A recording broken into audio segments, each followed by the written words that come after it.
He's the Macho King, yeah. This is the Macho Man Randy Savage here to tell you, you just watched AEW Dynamite, yeah. Now you're listening to Joe Cronin, breaking down all the action. Ooh, yeah.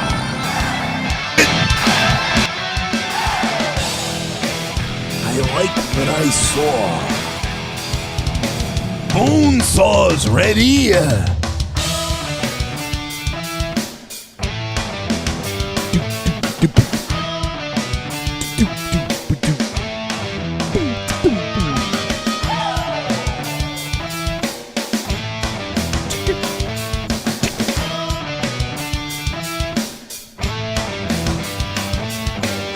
Believe what I saw tonight. The Young Bucks are the new AEW World Champions, yeah. I had underage sex with Stephanie McMahon, yeah. Come here, Stephanie, because I'd like to see what you got downstairs, yeah. You hear me, Paul Levesque? Maybe I was in Stephanie before you. Yeah, the madness happened down below. It's AEW Dynamite Wednesday night. Tonight, Jim Ross had no idea what he was talking about. He was only about 5 seconds behind every call. 15 words behind each move. And he did sound like a decrepit zombie. But ladies and gentlemen, it was AEW Dynamite tonight, and it was a pretty good time in my opinion. A pretty good time. Now there's a lot to say about this, and we are going to say it, but Macho Man, why don't you tell everybody the big news? Oh yeah, see, I'll tell everybody the big news that I was inside Stephanie, yeah. Whoa, wait a minute. What? No, that's not the news. What are you doing? That's not what we're talking about. I mean, yeah, I just wanted to say that I was in Stephanie when she was 18, yeah. Almost prepubescent, like. All right, Macho, that's not what we talked about. Can you stop saying that? That's really weird. Fine. Yeah, you hear that, Paul Levesque? I'm gonna make Stephanie say, oh yeah, again, yeah. I'm the ghost of Stephanie's ass. All right, that's enough, Macho Man. Let's try to do the review tonight and let's not do that. It's kind of weird. I muted you. Sorry about that, everybody. I muted the Macho Man. He's obviously a sex-crazed psychopath. We all know how he used to keep tabs on Miss Elizabeth and Gorgeous George and several other women that he was with. You know, paranoid about his penis size and another man taking his girl, so, you know, it makes sense to try to rob the cradle. We'll talk about the Vince McMahon allegations a little bit later, but first we'll review AEW Dynamite. I know that this is a setup by Nick Khan. Nick Khan has perfectly convinced Vince to get rid of Steph, to get rid of Shane, and to keep Triple H away. I believe they knew this was coming. I'll just tease you right now, and I'll talk about the Vince McMahon situation a little bit later after the AEW review, but I believe they knew exactly what they were doing. Now we know why Stephanie McMahon left. They did this because they knew this was coming, and they did not want Stephanie and Shane and Triple H and everybody, I believe, to be a part of it. I think they wanted to make sure they weren't around while this was going down, or Nick Khan convinced Vince to get rid of him. I don't know which one it is, but either way, Nick Khan now has the door open for a takeover. That's what Nick Khan wanted to do. He may be forced to have some kind of takeover in WWE. So that's pretty big news today. What happened with that? That cannot be denied. Something big is going down over in WWE. But we'll get to AEW now as everybody gets in here to the AEW Dynamite review. Obviously, the Hardys couldn't be part of that main event. I mean, I don't know why Matt Hardy couldn't get a replacement partner or something like that. I would have thought, hey, just bring in a replacement opponent. But I guess, they didn't want to go through all that. So, the main event was a bit neutered, no doubt about it. But it is what it is, and it was still fun. I mean, it was good, man. That was the best thing of the night. It's got to be the main event. Even if you don't like the style of the Young Bucks and the style that was going on there. I mean, when it comes down to it, I mean, it was it was the best. It was the best match of the night. I don't think anything could have beaten that, man. I saw tables explode tonight. Did you see those tables, dude? When they went through the tables, those friggin' tables exploded. By the way, the top donation tonight is going to take home the JCS Digital Championship, and we'll make sure to retweet it out all over Twitter. The other night, Drew Bar was taking it home, and then SITH NEGAN took it home when he dropped 10,000 bits. 10,000 bits on my ass on Twitch, so thank you for that. But tonight, somebody, of course, will take home the JCS Digital Championship. If you want to donate, you can do it through Super Chat down below, or if you don't want to give Google 30%, you can use the link that I will pin to the top of the chat to donate using Streamlabs or Stream Elements or whichever one I decide to pin at the time, which I will do Streamlabs. So here's the donation link if you guys want. Donation amounts are listed down below. There's a couple of new ones. And, of course, there's a whole bunch of stuff, so we'll see what happens. Let's see. Let's see what happens from you guys' standpoints. If you donate, feel free to speak your mind about what you thought about tonight. Ask a question, comment, all that stuff. The link is now pinned to the top there. And we'll see what happens. We'll see what comes up. But what a interesting show tonight. There's a lot of interesting stuff. I think there's some really good stuff here, and there's some not so good stuff, kind of, and then there's some interesting stuff, I'll say. And see, this is what I'm talking about. Do you guys remember last week and a week before where I've been kind of being on this theme about, when things are stale, you need to do some crazy stuff to just get things going.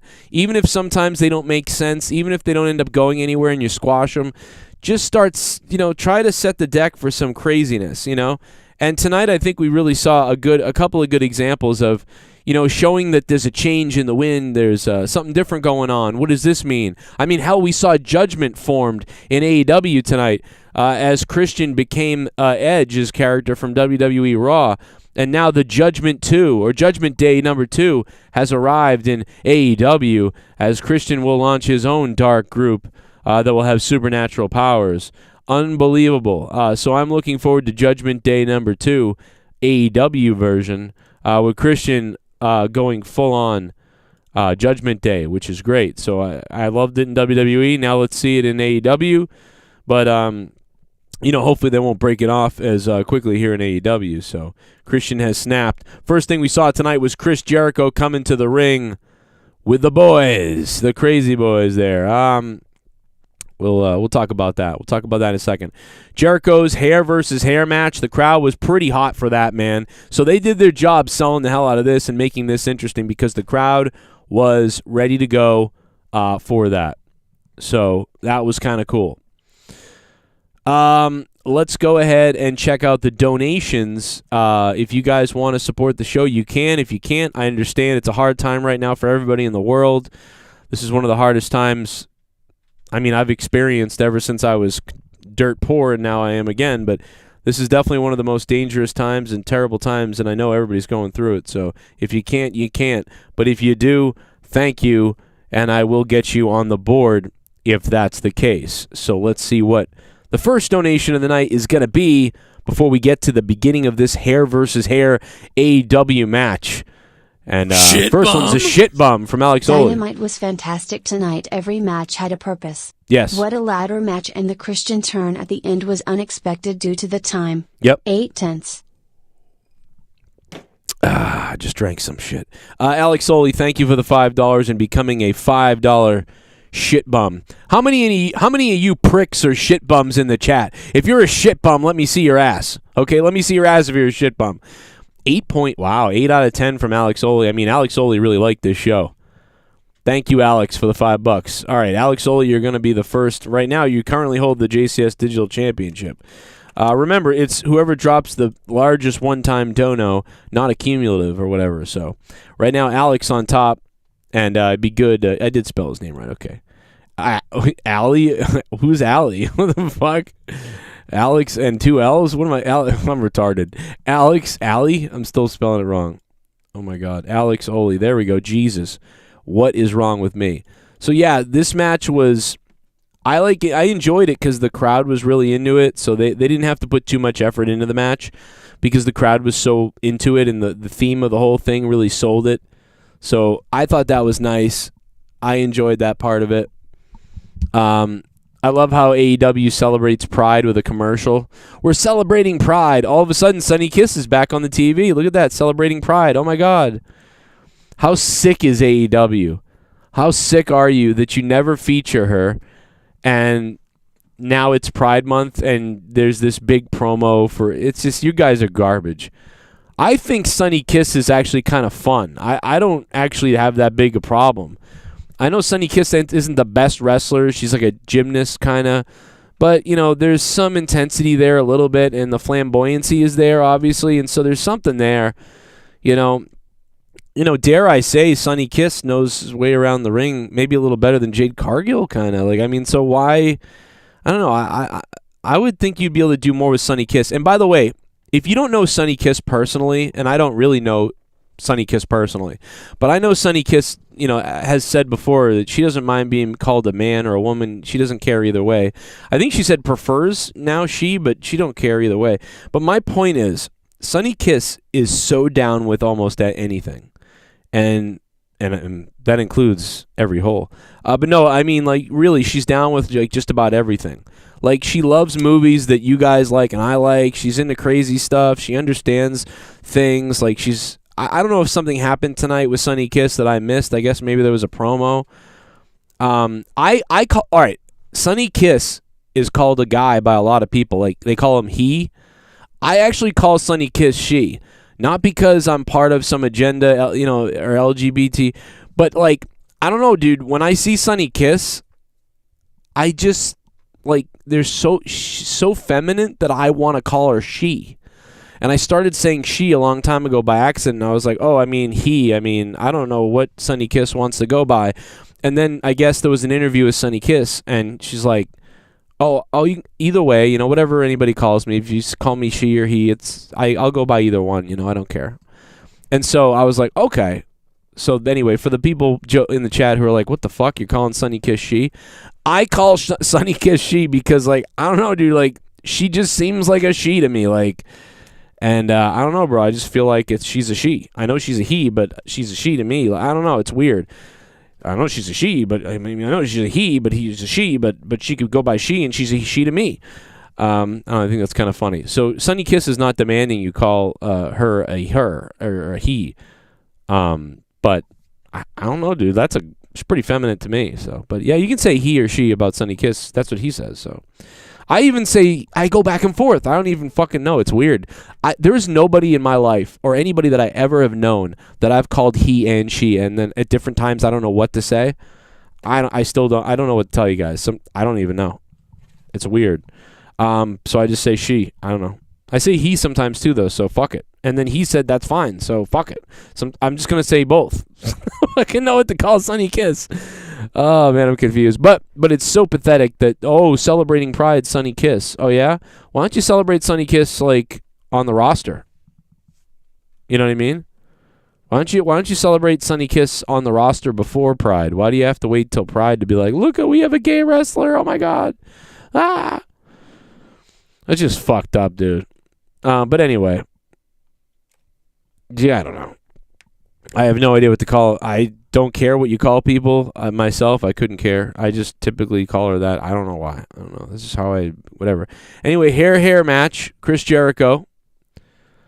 Good. Again, like I said, nice little match. Really, it was the story that carried this thing. The fans were very into this match.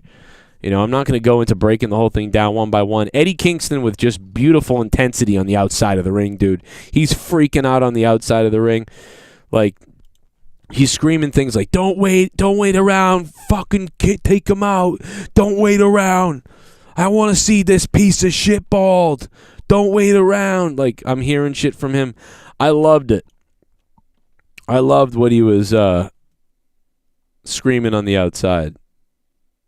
I thought he was great on the outside.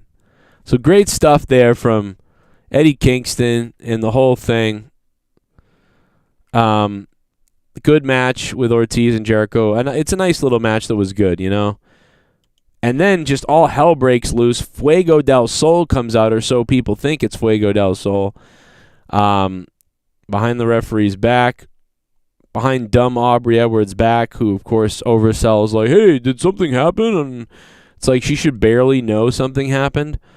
But she's like, or she did see it. I don't even know, man. I can't stand Aubrey Edwards. She's just trash in the ring. She's full-on trash. I wasn't even thinking about Sammy Guevara. I was watching this. I will say that I was watching on my phone at the time when this match happened. Maybe if I was watching on a big screen TV, I would have noticed, like, oh, this is Sammy Guevara. Oh, my God, it's Sammy fucking Guevara. But I'm in the car watching on my little phone, you know, and I'm like, oh, what the fuck is Fuego del Sol doing? And I liked it. I kind of liked what they did. I loved the shock on Eddie Kingston's face, man. He's like, what the fuck? And then when Sammy Guevara takes off the mask and it's not, you know, Fuego del Sol, I was like, oh, that is hilarious. And it makes sense now, because before it was kind of like, well, why are they turning Fuego del Sol heel, you know? And I'm in the car, and I'm not putting two and two together. I think probably many of you immediately were like, oh, it's Sammy Guevara. I'm not stupid. You know what I mean? So a lot of people probably knew it was Sammy, but being in the car watching it, I didn't even think about it. I don't know why. So they got me with that. So I might have liked it more because I'm dumb and they got me. But, you know, the minute you saw it was like, oh, yeah, that's Sammy Guevara. Here we go. Okay, I get it. So I love that moment. That was cool. I love Sammy's back with Jericho because, honestly, Jericho has to help build him back up again. And he's now a heel again because he's, you know, cheats on his girl or leaves his ex-girl that he wanted to marry, and now he's going to marry this girl, and they're just disgusting, and everybody hates them. So put them back with Jericho. Makes sense, I guess. Ortiz then shaves his own head. I like that. He was like, all right, fucking, I got to shave my head. So a great opening. A great opening to AEW Dynamite tonight. The first 20 minutes or so, or 18 minutes, whatever it was a great opening. Decent match. Great result. The fans are into it. They sold it all week, you know, whatever. The hair versus the hair. That was awesome. So they did a great job with that. So, I don't know. Good shit, man. Let me see here. All right. So, then things get a little hokey, in my opinion. A little weird, underwhelming. Unfortunately, you know, Wardlow was involved in this epic story with MJF that quite honestly got ruined because of whatever real or fake storyline that's going on behind the scenes with MJF. It kind of ruined the match. It overtook the match. It overwhelmed the match. The rumors of MJF kind of outdid the match. And the proof is in the numbers, guys. You know, that match was a bit ruined by MJF's storyline because, or whatever it is. I mean, just look at Dynamite. After the pipe bomb by MJF, my rating for Dynamite went up through the roof. I haven't seen numbers for a Dynamite review since the first 6 months of AEW launching. We had a bigger showing for my review for the MJF pipe bomb than we had for the last pay-per-view for AEW, than we had for anything WWE. I mean, it was an incredible 13,000 viewed Dynamite video. Dynamite every week tends to get much less than that. Even AEW Double or Nothing, my Double or Nothing review did 8,000 views. But Dynamite with MJF did over 13,000. And then going back to, you know, Dynamite the week before that was 3,000. And looking at tonight's numbers, we're at 890. I mean, that was everything, was that promo by MJF. It set the wrestling world ablaze. And it unfortunately neutered him and Wardlow's situation a little bit. And so tonight Wardlow comes out to face the 21 complaints or the 21 plaintiffs or whatever it is in the security. And it was a bit cheesy and ridiculous, dumb. badly called by Jim Ross. I don't think anything was worse than the ending where they brought out the UFC guys. I don't know what's up with the guy on the left. I don't even remember who that white guy on the left is, but he looked like he was injured or old or dying. He looks like he's losing hair like me. He's like balding like I am.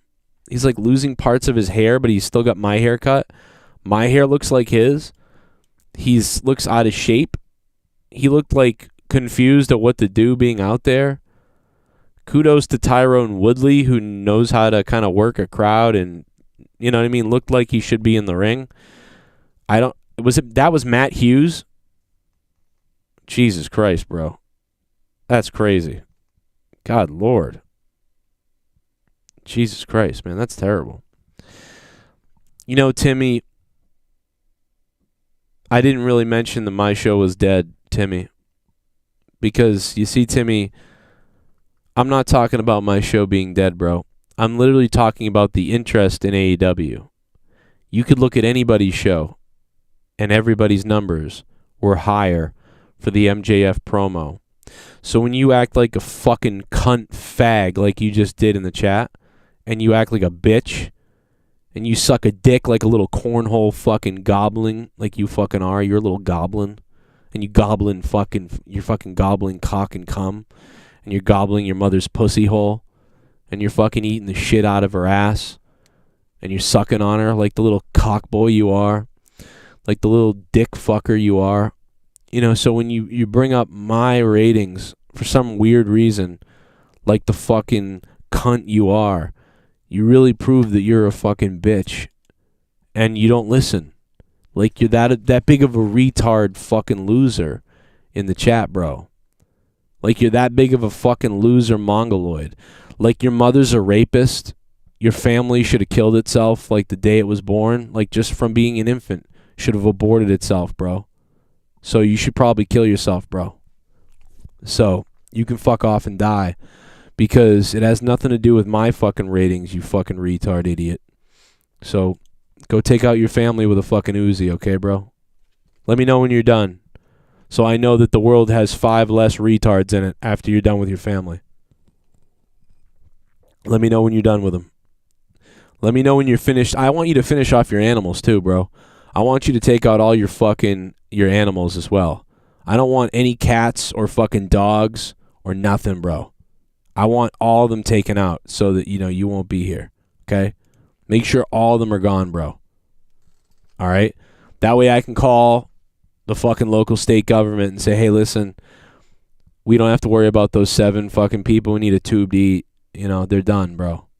So just make sure you get it done so that there's less retards in the world from your family. Okay, so that's Matt Hughes. Matt Hughes looks like a fucking special needs fucking doughboy. He looks like the fucking Pillsbury dumbass. That's what he looks like. You know? He looks like the Pillsbury dumbass, bro. I mean, he don't look like, he's like he looks like he's, I gotta be honest, dude, he looks like Make-A-Wish. Like, dude, they let a Make-A-Wish dad go out there tonight. So that's awesome. Did he really get hit by a train? I mean, I feel bad if the guy really tried to commit suicide, Matt Hughes, but, I mean, I don't know, bro. But Tyrone Woodley looked like he belonged out there, bro. Tyrone Woodley looks like he belongs. He was like out there like, yo, I'm ready to go. I'm Tyrone Woodley. Let's go. But, man, if that's Matt Hughes, bro, he looks like if I got concussed and then I was supposed to coach my kid's baseball team. Like, he don't look right. I'm just telling you right now. He don't look right. You donated $50. I'm gonna take my dick out because you donated $50. You donated $50, motherfucker, boy. I'm a rich motherfucker. Oh, fuck. Dynamite was messy, but I still had a lot fun tonight. Obviously the Bucks winning the tag belts was the clear change after Jeff Hardy was suspended, but Christian finally turning heel on Jurassic Express was long overdue, and I am glad it happened. 6. 5/10. Whoa, 6.5 out of 10 for the Soundwave 92. God damn. Soundwave, thank you. $50 bomb. $50 bomb. Let's go God mode. Let's go. Let's go devil mode. Soundwave 92, thank you, man. Yeah, the Christian thing was interesting. The Christian thing was interesting, man. I got to give it to him. Thank you, Soundwave. You are the top dono now. Thank you, bro. I don't know about Jurassic Express. I mean, that music was a lot of money, though, man. They can't break up now, bro. They need that. I mean, I guess Jungle Boy could just keep it, but I mean, then who gets the jungle? I mean, one guy's the dinosaur, the other guy's the jungle. I don't know. Black Pumpkin Head. I'm not sure. I don't know. I don't know what to say about that. I guess I don't want them. I guess I don't really want them. I don't want them to break up, I guess, because I enjoy the song. I don't know. But, Wardlow, it looked weird when they hopped the rails. It was a goofy, hokey, very Saturday morning cartoon, moment, but it was all right. It was like a 6 out of 10. It was that was a nice thing, but it wasn't anything crazy. Dynamite was messy, says Soundwave 92. Soundwave 92 says, obviously the Bucks winning the tag belts was clear after Jeff Hardy. You think maybe they did. They wanted to put the belts on the Hardy Boys, let them run with the AEW tag belts, and that would have been cool. And then I suppose that is what they wanted to do, is elevate the titles. I think they're worried about the titles now, all the titles, especially with everybody criticizing them about too many titles and the belts don't mean anything. So I think that would have been the goal, is the Hardy Boys are the AEW champions to help elevate those titles. But now they had to go the safe bet back with the Young Bucks. So, I guess that's what it is, I suppose. But it's sort of nowhere to go now. I mean, maybe we're going to get the Young Bucks again and the Lucha Brothers again. I don't know where they go from here. Is there a rematch? They wanted to tear it up with some kind of triple threat TLC type of ladder match, and that didn't happen with the Hardys being out due to Jeff Hardy being, intoxicated, crazy person in jail, probably fucking fucked over for who knows how long. And in a little while, we are going to go into the Vince McMahon situation. This is a crazy WWE situation with Vince McMahon, and man, this could be a hostile takeover situation over in the WWE. It's a pretty crazy thing. So, yeah, the Wardlow thing, whatever. It is what it is. All right enough opening. I sort of liked what was going on. Will Ospreay comes out. I don't care that much because he's like Kenny Omega number 2 to me. He actually ends up having a really pretty good match with Dax, I think it was. I think he wrestled Dax Hardwood. I always forget the names in the FTR now after the WWE names. But either way, they had a nice little match. It was pretty good. I actually kind of enjoyed it. And then, again, things go kind of crazy in this match at the end where, everybody comes out from whatever the New Japan group is. I don't care about New Japan. I can't stand it. I think this helps New Japan more than it helps AEW by far. I think there's only a small group of AEW fans that give worth a shit. And then Orange Cassidy returns. Big return there. Surprise. Comes out. Gets in the ring. They chase away the Will Ospreay crew.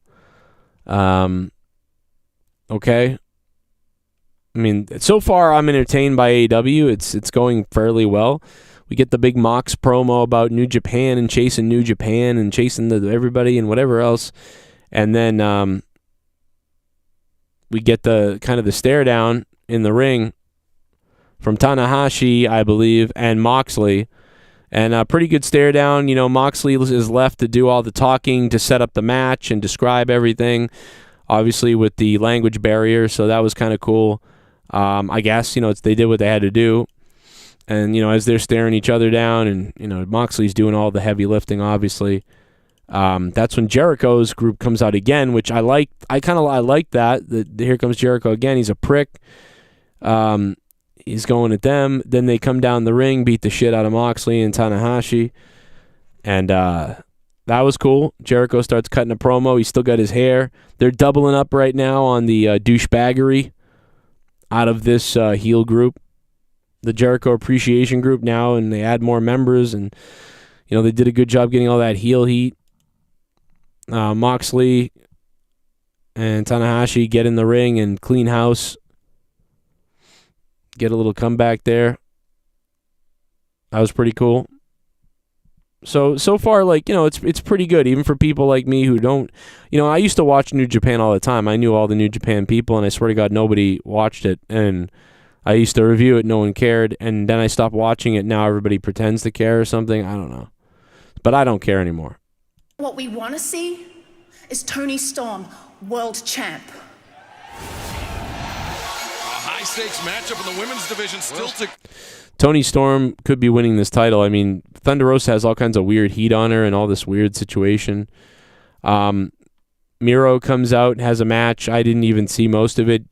So this is something I'd have to skip over. Dan Lambert's dancing around. Miro's back. Everybody obviously loves Miro right now, wants Miro to win. Miro kicks some ass. He's getting good response from the crowd. Lambert jumps up on the apron. Miro suckers him in the face. That wasn't a super kick, but okay, JR. Some kind of scissor kick, I think it was. JR was a mess on commentary all night. He was trying to be there, but he was just... Unfortunately, JR was just a mess. Big submission from Miro here. That was good. But again, like I said, JR was a step behind on a lot of things tonight. A step behind. He again did the thing where he didn't know moves, which is fine. But the problem is it's weird because he won't call the move because he doesn't know it. And so then he says things like, I would say, if I didn't know the move, you know what I mean? Like, my God, his head spiked right into the canvas. And then if Excalibur says, well, that's the point setter. He hit him with the point setter. And then JR goes, that point setter was devastating. It's just weird every time they do that. I can't stand that. They need to have a plan backstage for like JR when he doesn't know a move. You know what I mean? Don't repeat what Excalibur says when you don't know the move. Just call it like you saw it. Let Excalibur call the move out. And sometimes don't have Excalibur call the fucking move every time either. Because it's like JR already called it. But at the same time, there's some moves that JR should know. When the guy hits his finishing move or his fucking... one of his moves that's like fucking like poignant or like important or one of his like trade moves, and JR goes, my God, he hit his head on that drop kick. And then Excalibur's like, oh, that was the mislander. The mislander? It's like, oh my God. So it's like everybody knows the move, or like a lot of fans watching know the moves. Other fans watching don't know the moves, and like it's just kind of like a big mess. You know what I mean? When they should just figure out what to do backstage. Or here's another idea.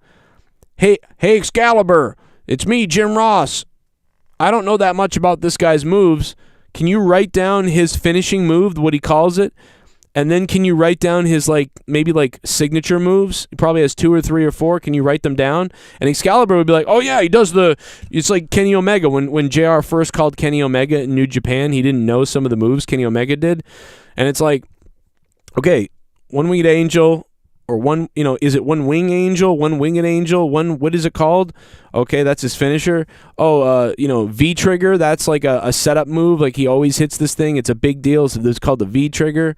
It's a knee to the face. It's like a running knee to the face. It's like he does this step-up knee to the face, to the head, and like write that next to it. Can you help JR? I mean, does JR not ask for these notes? Can Excalibur help him out? Like, that's what I would do if I was JR. I'd be like, hey, if he hits a move and I go, wow, what a move, or what a face buster, or whatever, and it's called something epic or whatever, hey, can you write those down? So, regular face buster, but he calls it implosion, that way I can call it. Or JR needs to say, yo, we're not changing the face buster to implosion. I'm calling it a fucking face buster. And because then you have this delayed situation between the two of them. It's fucking stupid. So I don't know how they... actually, I do. I just told you how they can solve that. Have a fucking 30-minute meeting and go over all the everybody. It's not that hard to have a little meeting and go over it. But JR feels like he's out of breath. He's tired. He's behind while trying to be the lead guy, but he can't be. And Excalibur actually did a pretty good job tonight. Excalibur's been getting better and better. I'm still not the biggest fan of him, but he's got the intensity. And there are times where it's like, dude, when Sammy Guevara took off his mask, like, let's go back to that. We can just listen to when Sammy Guevara takes off his mask and they reveal that it's not Fuego del Sol. It's like, so the call should be when Fuego del Sol rips off the mask, it should be, oh, son of a bitch, that's not Fuego del Sol, it's Sammy Guevara. Sammy Guevara cosplaying as Fuego del Sol, and he looks like he's back in the circle with Jericho. Is he part of the appreciation, like blah, blah, blah. We know the history of these two, and now they're back together. What a couple of slimy sons of bitches. This is what, whatever. The call is clear that, oh, man, these guys are back together great, or Sammy Guevara is back with Chris Jericho. Like, that's the immediate call. Like calling back their times in the circle and whatever the fuck it is, and the inner circle, and these back with Jericho, and two pieces of garbage, coming back to each other, like, of course, that sort of thing. But JR's call is like, Sammy, Sammy, Sammy, Sammy, and I'm just like, what the fuck is he doing? And then finally, Excalibur jumps on the mic and goes, Sammy Guevara is back with Jericho. It's like, yeah, thank you. How can you not paint this picture immediately? Like, oh my God, Sammy Guevara has reunited with Chris Jericho. I don't know. But listen to this. Listen to the call, though. I cannot believe what he's seeing. Yeah, Eddie Kingston and Jake Hager were fighting on the near side of the ring. They At this point, everybody thinks it's Fuego del Sol that doesn't know it's Sammy. Oh, it's Fuego del Sol. diverted the referee's attention. And JR's call with Christian was good. He's like, you knew, like, a veteran like this, it wouldn't take long for him to snap or do something like this. Son of a bitch. Like, that was fine. That was his call with Christian was way. By the end of the night, JR woke up is what happened. He took Joe Biden's pills or whatever. oh my God! So Tony Schiavone's great. Tony Schiavone, and he goes, oh my God! Like, Tony Schiavone sells the fuck out of this, dude. Man. Dude, he's like, oh my God! And then you would hope that JR would say, what the hell? Sammy Guevara is back with Jericho. And then, but instead it's like, oh my God! And then The ring, they diverted the referee. oh my God, bro. I just can't believe it. Oh my God! Sammy Guevara! Sammy, what have you done?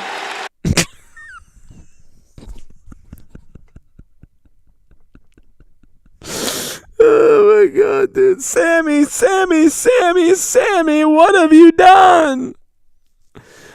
Oh my God, dude. You know how I know when JR doesn't care about shit? He does stuff like this. JR does not give a shit about that.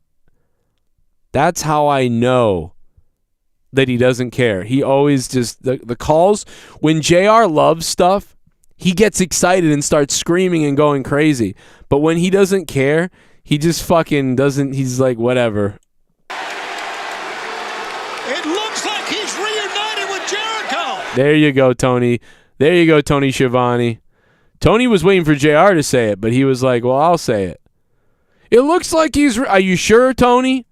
It looks like it, Tony, doesn't it? They're all hugging. This is where you need a heel guy on commentary. Really, Tony? Does it look like it? They're hugging, He just clobbered that stupid idiot in the ring, and now they're hugging. Are you sure they might be back together, Tony? It looks like. Good thing I'm out here to tell it like it is with Mr. Obvious over here. I kind of can't believe it. Well, what can't you believe? Chris Jericho's awesome. Sammy Guevara is awesome. Jake Hager's awesome. Sammy Guevara tonguing his girl is awesome. What is there not to love about this? This makes perfect sense. Three smart guys, smart, standing next to each other. Brilliant.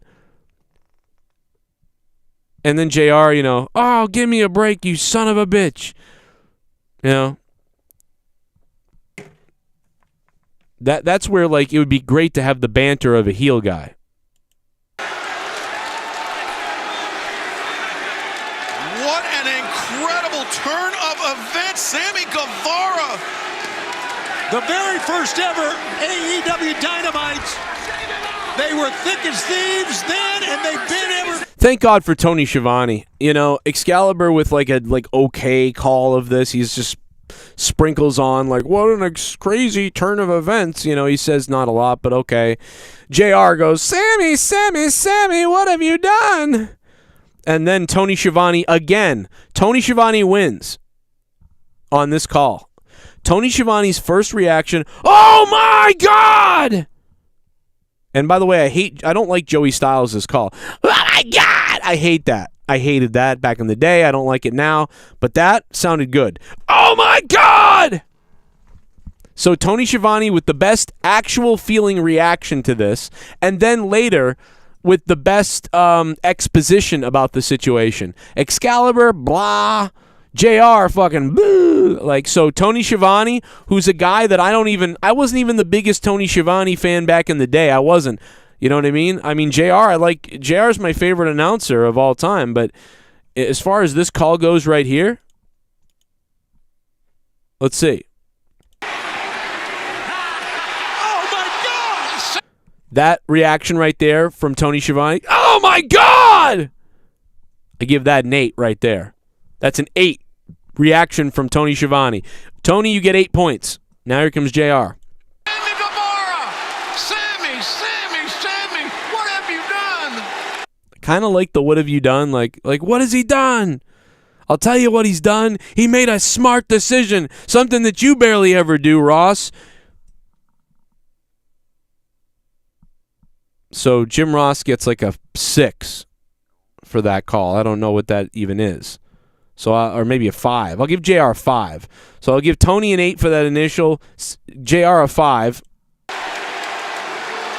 It looks like he's reunited with Jericho. I'll give Tony a 7 for that. Because he shouldn't have said it looks like he reunited with Jericho. He should have said, Sammy Guevara is reunited with Jericho. What the hell is this? So I'll give him a 7 there. So now, Tony Schiavone, you're at a 15. What an incredible turn of events. Sammy Guevara. The very first ever. So I'll give that, I don't even know if you can give that anything. I'll give that a 7, I guess, because he just said a couple little things that were obvious but needed to be said. But now Tony Schiavone is about to deliver exposition. AEW Dynamite. They were thick as thieves then, and they've been ever since then, apparently, and now they're back together on this episode number 141. Don't forget, we got a haircutting coming up. That's right, the barber's in. JR don't care. He's like, there's a haircutting coming up. So anyway, Tony Schiavone blows them all away there. Tony Schiavone was the best on that call. So I don't want to do a lot of that tonight. I just wanted to do that one time because I want to explain myself when I say that I think JR was not very good tonight. Tony Schiavone is slightly not as good as he used to be. Right? He's like a slight step down, but JR, when he's not on, is like 2 or 3 whole points below what he used to be. When JR was in the heyday back in the day calling stuff, JR was like a 9.5 out of 10. You know? A 9 out of 10, 9.5 out of 10 for JR. Nowadays, when he hits that old JR a little bit, he gets to about an 8. But tonight, he was at around a 5 or 6 at many times. So, anyway, we did the Miro match. Yeah. Oh, shit. What if the turkeys Oh, my God, it's turkey time! What if they filleted us? What if they killed us and ate our children? You want the remix? What if the turkeys ate us? I'll hit you with the remix. What if the turkeys ate us? What if they filleted us? If the turkeys ate us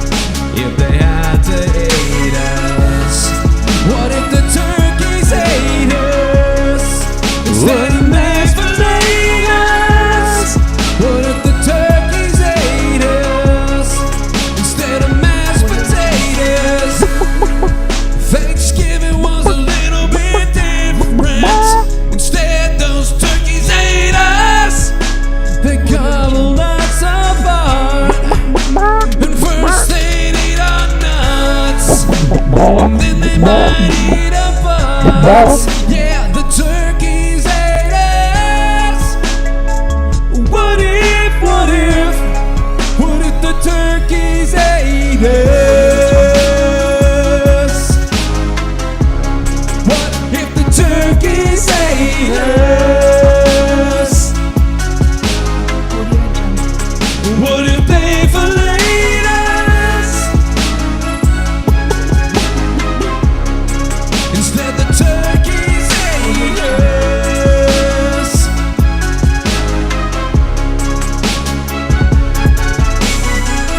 Thanksgiving's getting kinda fucking crazy, because people's blood might be the gravy.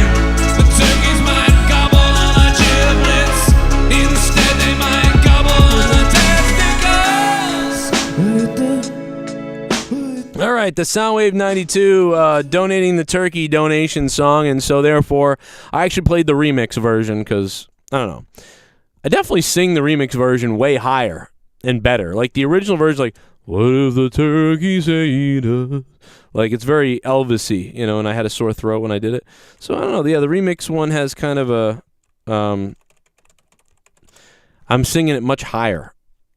So it's kind of interesting. Let's go ahead and play Soundwave's donation, though. He did say something. Let's actually go hear what he said. Oh, I got this muted. To Jericho. He needed a new start after that dogshit feud. I completely fine with Sammy Guevara going back to Jericho. He needed a new start after that dogshit feud with American Top Team, and Yep. it was great swerve to me. I think Jericho is gonna get his head shaved at Blood and Guts when Whoa. Eddie gets his hands on him. Wow, that would be crazy. Imagine Fozzy with Jericho bald. Or maybe like he'd tell him to shave most of it, but don't shave the middle at all. That way Jericho could give himself a mohawk or something like that. I don't know, like, what he would do. But I could see something like that happening. That is a rapist donation voice, Kite Lime. That was really weird, bro. I would like to suck your ass. Like, that was fucking, dude. That was like a mongoloid vampire. That guy sounded like a mongoloid vampire. Did anybody else think that Britt Baker was really hurt for a minute? Man, she sold that injury and played possum. That was very good. Like, I thought she was hurt and Tony Storm hurt her. Like, that was, I mean, they got me. And I mean, I watched a lot of Roddy Piper and then Bret Hart, you know, and they would play possum a lot, especially Roddy Piper. Bret Hart would play possum a lot. They played possum against each other at WrestleMania 8. So that was pretty cool, man. I actually enjoyed that. I think Thunder Rosa's time, she may be in trouble. I don't know. I love Thunder Rosa, but it feels like the vibe has changed on her so much. I don't know why. Like, we loved her, we couldn't believe it, and then she's had these not very good promo situations, and they've booked her horribly. It's not her fault. They've kind of booked her bad, and now she's facing Tony Storm, and you know that those guys have hard-ons in the back for Tony Storm. So, man, this belt could go to Tony Storm. You know, it really could end up going to Tony Storm, and I'm worried for Thunder Rosa, and I'm worried at how they've booked her. There's many things that are a problem here, and I don't know. I can't get to them in this video now, but there's a lot to be talked about at a later time about that. But yeah, it looks like Tony Storm's probably going to take that belt. She's probably going to get naked with it on OnlyFans. That's the other good thing. So then we get this stupid situation with Jay White where he comes out and he's like, oh, I'm the IWGP World Champion, but so because Okada lost the belt, so now you're not going to face Okada, you're going to face me, but you're not going to face me because you don't get to because I'm 2-0 against you and all this other bullshit.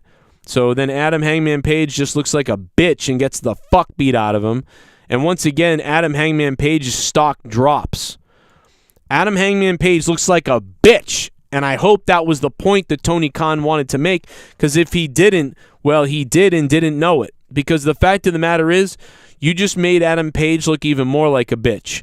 First, he cuts a piece of shit promo against CM Punk, then he loses to CM Punk, then Punk gets injured, I guess, and then is out. And now you're going to face Okada, and everybody's like, oh, shit, Okada, and that's pretty cool. Maybe that could be actually pretty good. Oh, no, Okada's not the champion anymore. Now Jay White is. But Jay White isn't going to let you wrestle him, but you probably will anyway. But still, he beat you up now tonight and got the best of you, and guess what? He told everyone about how he's 2-0 against you. So maybe it's going to be a triple threat with Adam Cole and Hangman Page against Jay White or whatever. I don't care. This was fucking terrible. You made the IWGP World Heavyweight Championship look great. I will say that. The title looked good. Looks better than your own title at this point, which is pretty fucking stupid. So AEW is making other people's shit look better than theirs, which is fine, but whatever. The company is just drowning in misery. And then, and we'll get to the main event. Then we'll just go right into the main event. Now, people mentioned Sonny Kiss earlier. I saw the promo in the commercial break with Sonny Kiss. Was there a promo that Sonny Kiss cut about something? Because people seem agitated about Sonny Kiss tonight. And I don't know what the reason for that is. If there was something said or a promo or a cringe thing. It is Pride Month. I mean, so is that annoying people? I don't know. I mean, I don't really have a problem. I mean, I think, I don't think we need a whole month, but, oh shit, man. Hope you're all right, J-Rod. I pulled my hamstring bad, too. I was messed up for about a week or two. But that was when I kind of pulled it. I might have tore it slightly, but I don't know. I really don't know. Hope your hamstring gets better. But yeah, man, happy Pride Month. It's June to everybody out there. If you're in that LGBTQ realm of things, I don't know anymore what anything is, but happy Pride Month to everybody. It covers everything for me.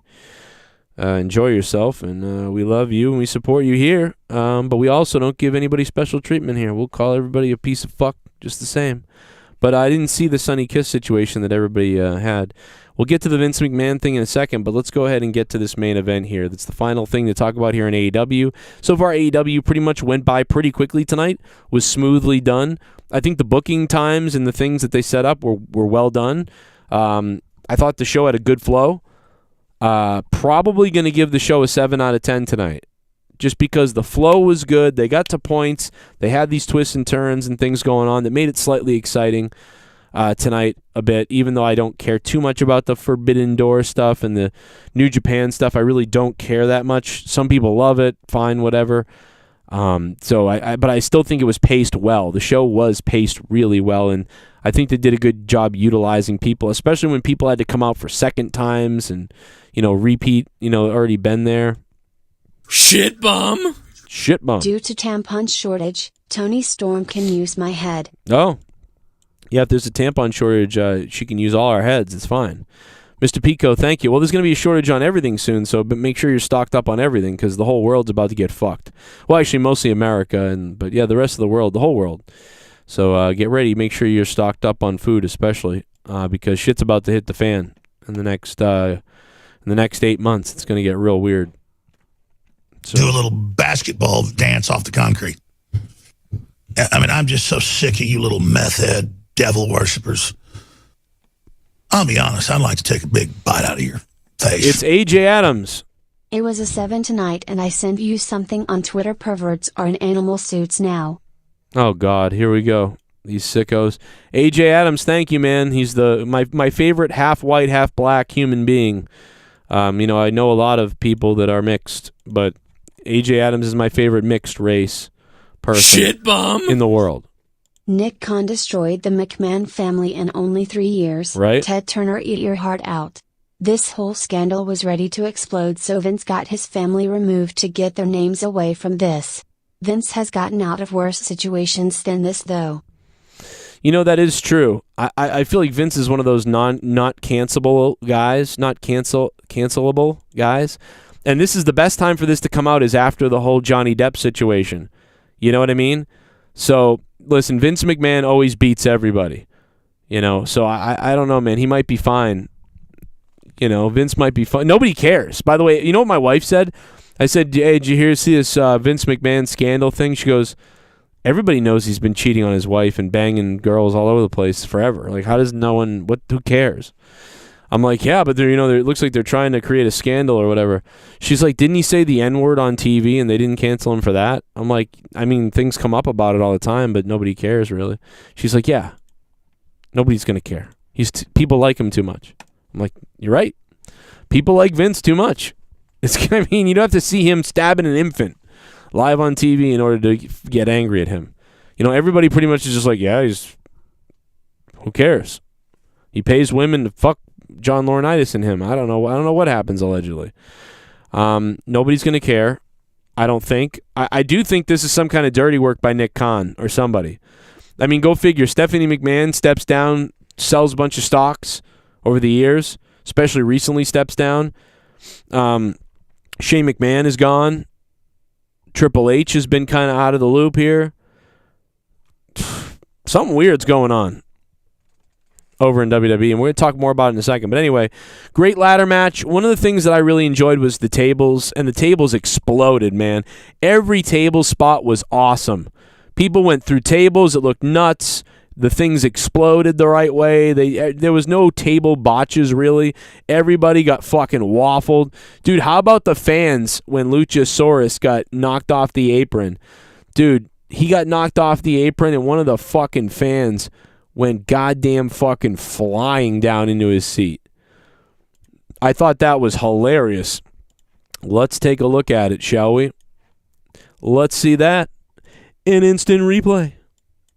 It's a nice little GIF here online. You guys can check it out. Watch this guy in the gray. Boom! Watch the guy in the gray. Up top. They drop kick the ladder into Luchasaurus, and everybody on the guardrail goes flying. But especially this fucking fan up here. Look at this kid. The red hair. Look at this. Bro.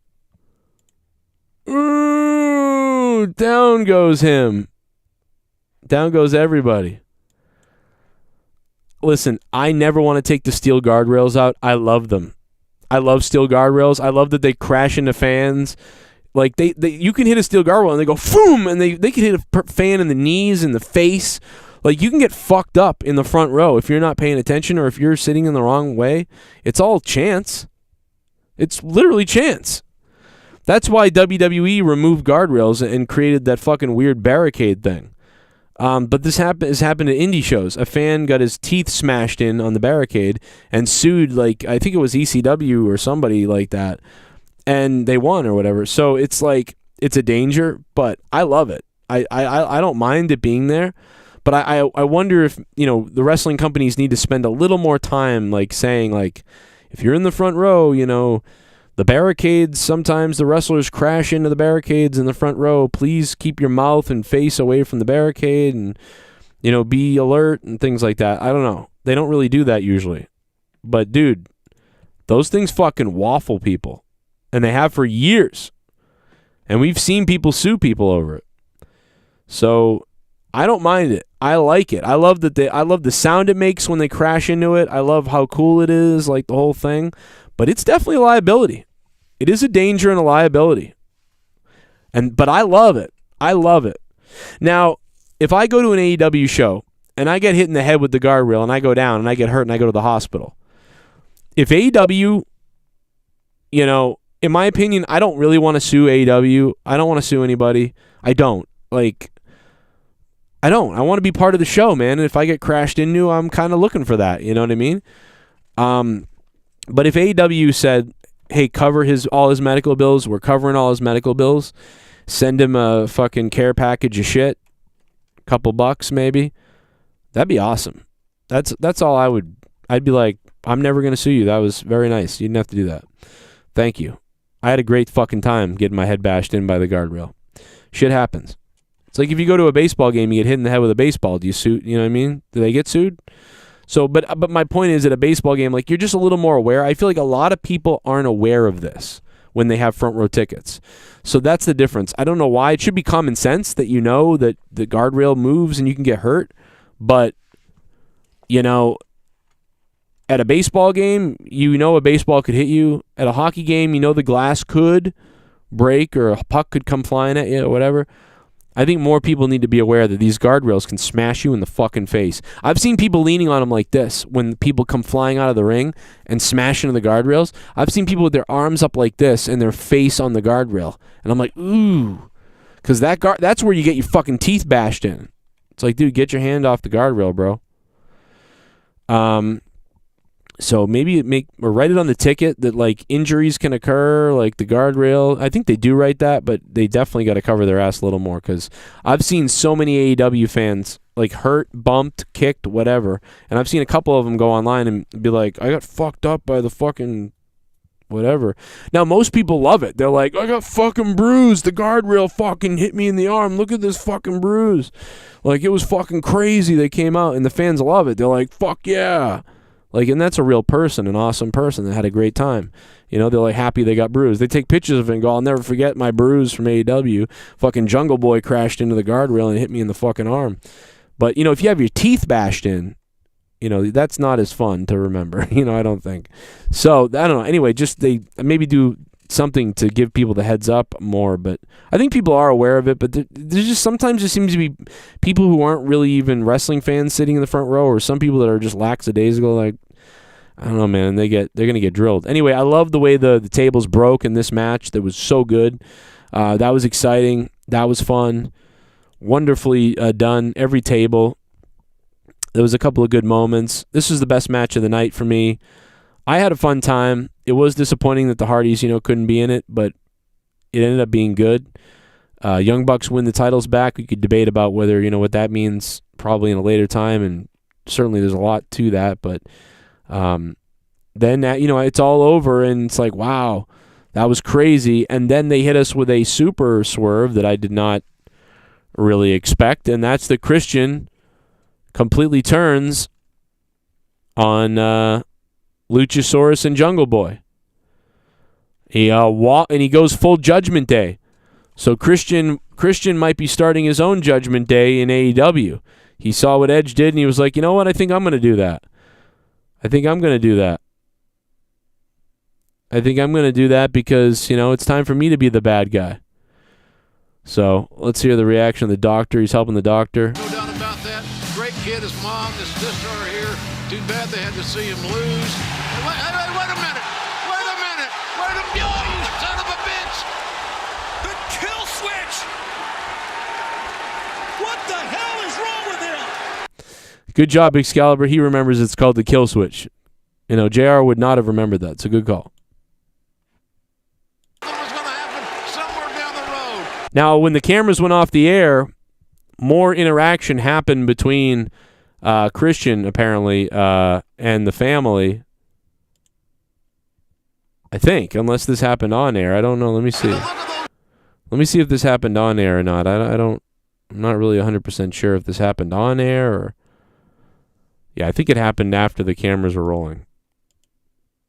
Oh, yeah, it says Fight TV. Someone recorded it, so... Yeah, they kind of went off the air there, so let's see what we didn't see on TV, maybe.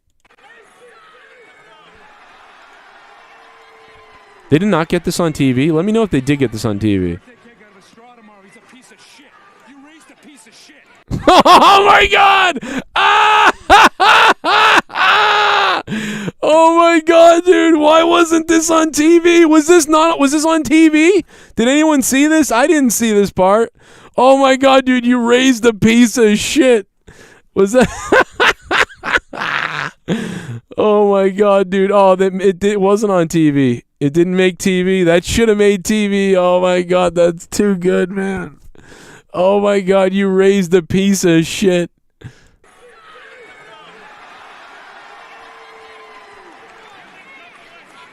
going to be eating birthday cake out of a straw tomorrow. He's a piece of shit. You raised a... Birthday cake out of a straw tomorrow. He's a piece of shit. You raised a piece of shit. You raised a piece of shit. You're fucking bitch. You're fucking nobody. You never fucking be shit. That is hilarious. Oh my God, bro, you raised a piece of shit. Dude, what? Oh my God, dude, that was so good that if that was on TV, my rating might have been a 7.5.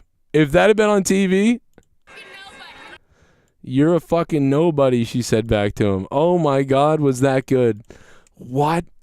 Dude, she did, and they're doing a great job interacting too. Like, it doesn't look stupid.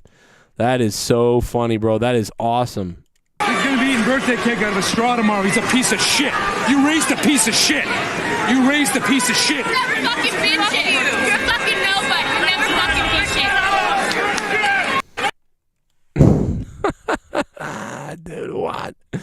Oh my God, that is.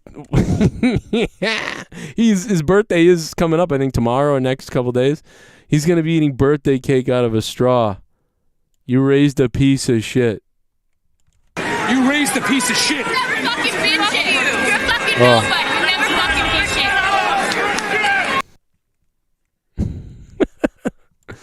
Oh my God.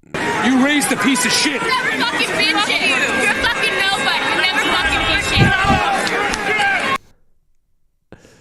Oh my God, dude, you raised a piece of shit. Dude, you raised a piece of shit.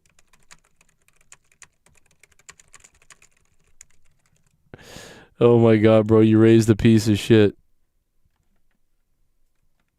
Oh shit, Sasha Banks has been released by WWE.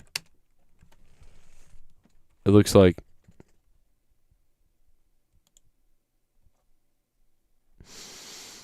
Oh man. Maria Kanellis going off on Vince McMahon on Twitter, by the way. About Vince being a creepy guy or whatever. She's fucking... These people can't wait to jump on the bandwagon, man. It's so funny. Yeah, they're all going to come out of the woodwork. All the Me Too people are going to come out of the woodwork. Here, they all come. We don't even know what's going on. Raj Giri says that he's hearing that Sasha Banks has been released.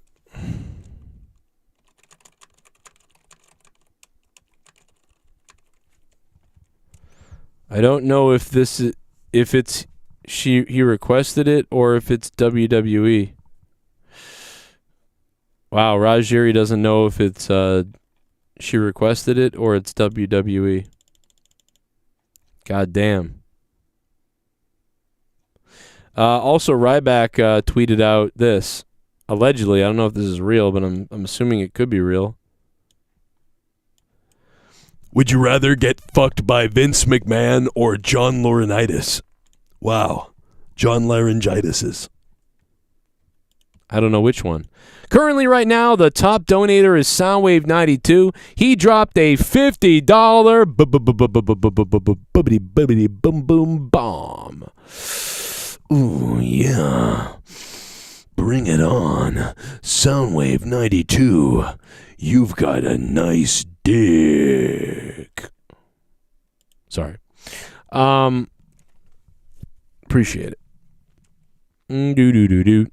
So Sasha Banks might have quit, might be out of WWE, which is something we all, I mean, we didn't think she would get released finally, you know what I mean, because she wants to release, I'm sure. So anyway, that's a rumor now. So now we can add that to the situation.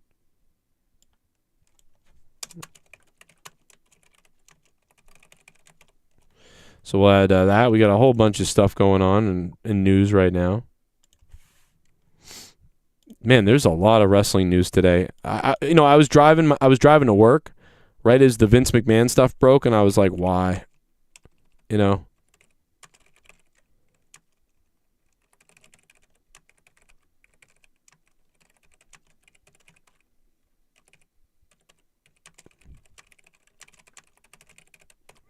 You know what's weird is they release other people.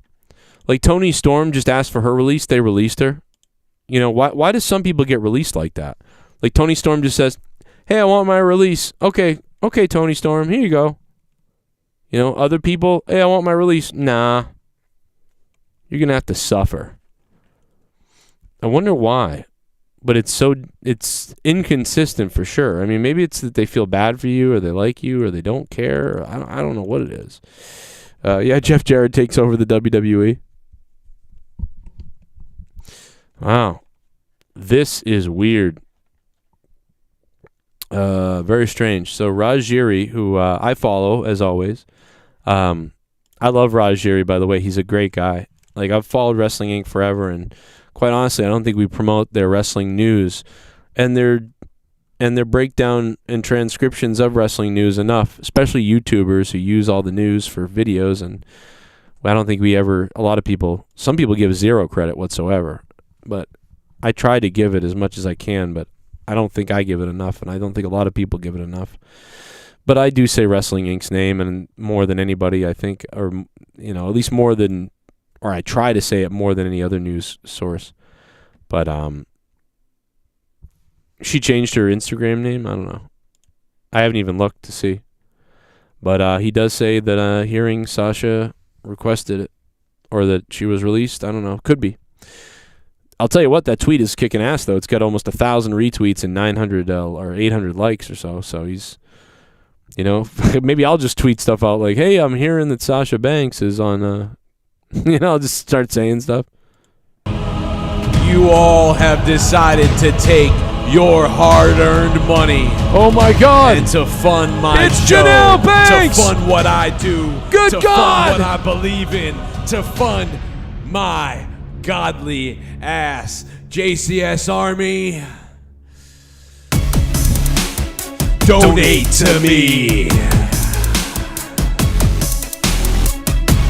Send it down from the heavens, Janelle Banks! Acknowledge me.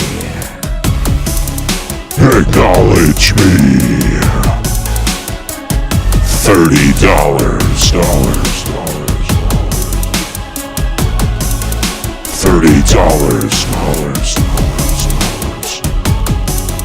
$30. Why is this surprising? Vince has been doing this since the Attitude Era. This time he got caught. PPL need to realize shit you can get away with years ago, you can't nowadays SMDH. Whoa! All right. Well, I mean, yeah, no doubt about it. It's not that surprising. I don't think it is that surprising. I just think it's a news story that's going to make the rounds. I'm not that surprised by it. You know, what's surprising? So here's why it's interesting. The reason why Janelle, thank you for the $30. The reason why it's interesting is because who leaked it out? Who got this news information to these news outlets? Do you understand? Do you understand how crazy that is? Somebody is dropping news on like national media about this situation. Who is doing it? So there's a lot of conspiracy theorists right now that think it could be Nick Khan. And this could be the reason that Stephanie stepped down and that other people left or that have been away because they knew this was coming, right? So Vince McMahon got word that the news story's going national and it's going to be a big thing, and you want to keep your daughter out of the fire, right? Because if this news story breaks and Stephanie is the face of the company as the CFO or the chief merchandise brand officer or whatever, basically she's like the public relations person, Stephanie McMahon. So now they have to ask Stephanie McMahon about your father and what he was doing, having sex with these women or hiring women for sex for John Laurinaitis or whatever the thing is going on. Do you want Stephanie to be the one that has to field all those questions? Do you want Shane to be the one that's at the forefront of that? Or do you make sure Stephanie goes away for a while, make sure Triple H is away, make sure Shane is away, make sure they're all away, so that if shit really hits the fan, that number one, it blows over. If it blows over, it blows over. And they come back and they avoided all of it. Vince don't care. He won't answer anybody, so who cares? And there's no one else really around to answer that's really that relevant, so fuck it. So they can either leave, wait for it to blow over, or they can come back if something happens to Vince, or if they decide that the board decides they want to do something and try to get Vince out of there or whatever, then Stephanie and all them can come back as like the saviors.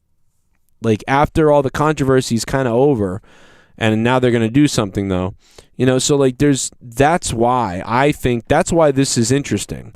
It's not interesting that Vince maybe had sex with women or maybe paid women off or, you know, that they, whatever they did. This is no, like Robert Kraft from the Patriots. You know, I love Bob Kraft. He's great. You know, he was paying for sex jobs allegedly in Florida or whatever.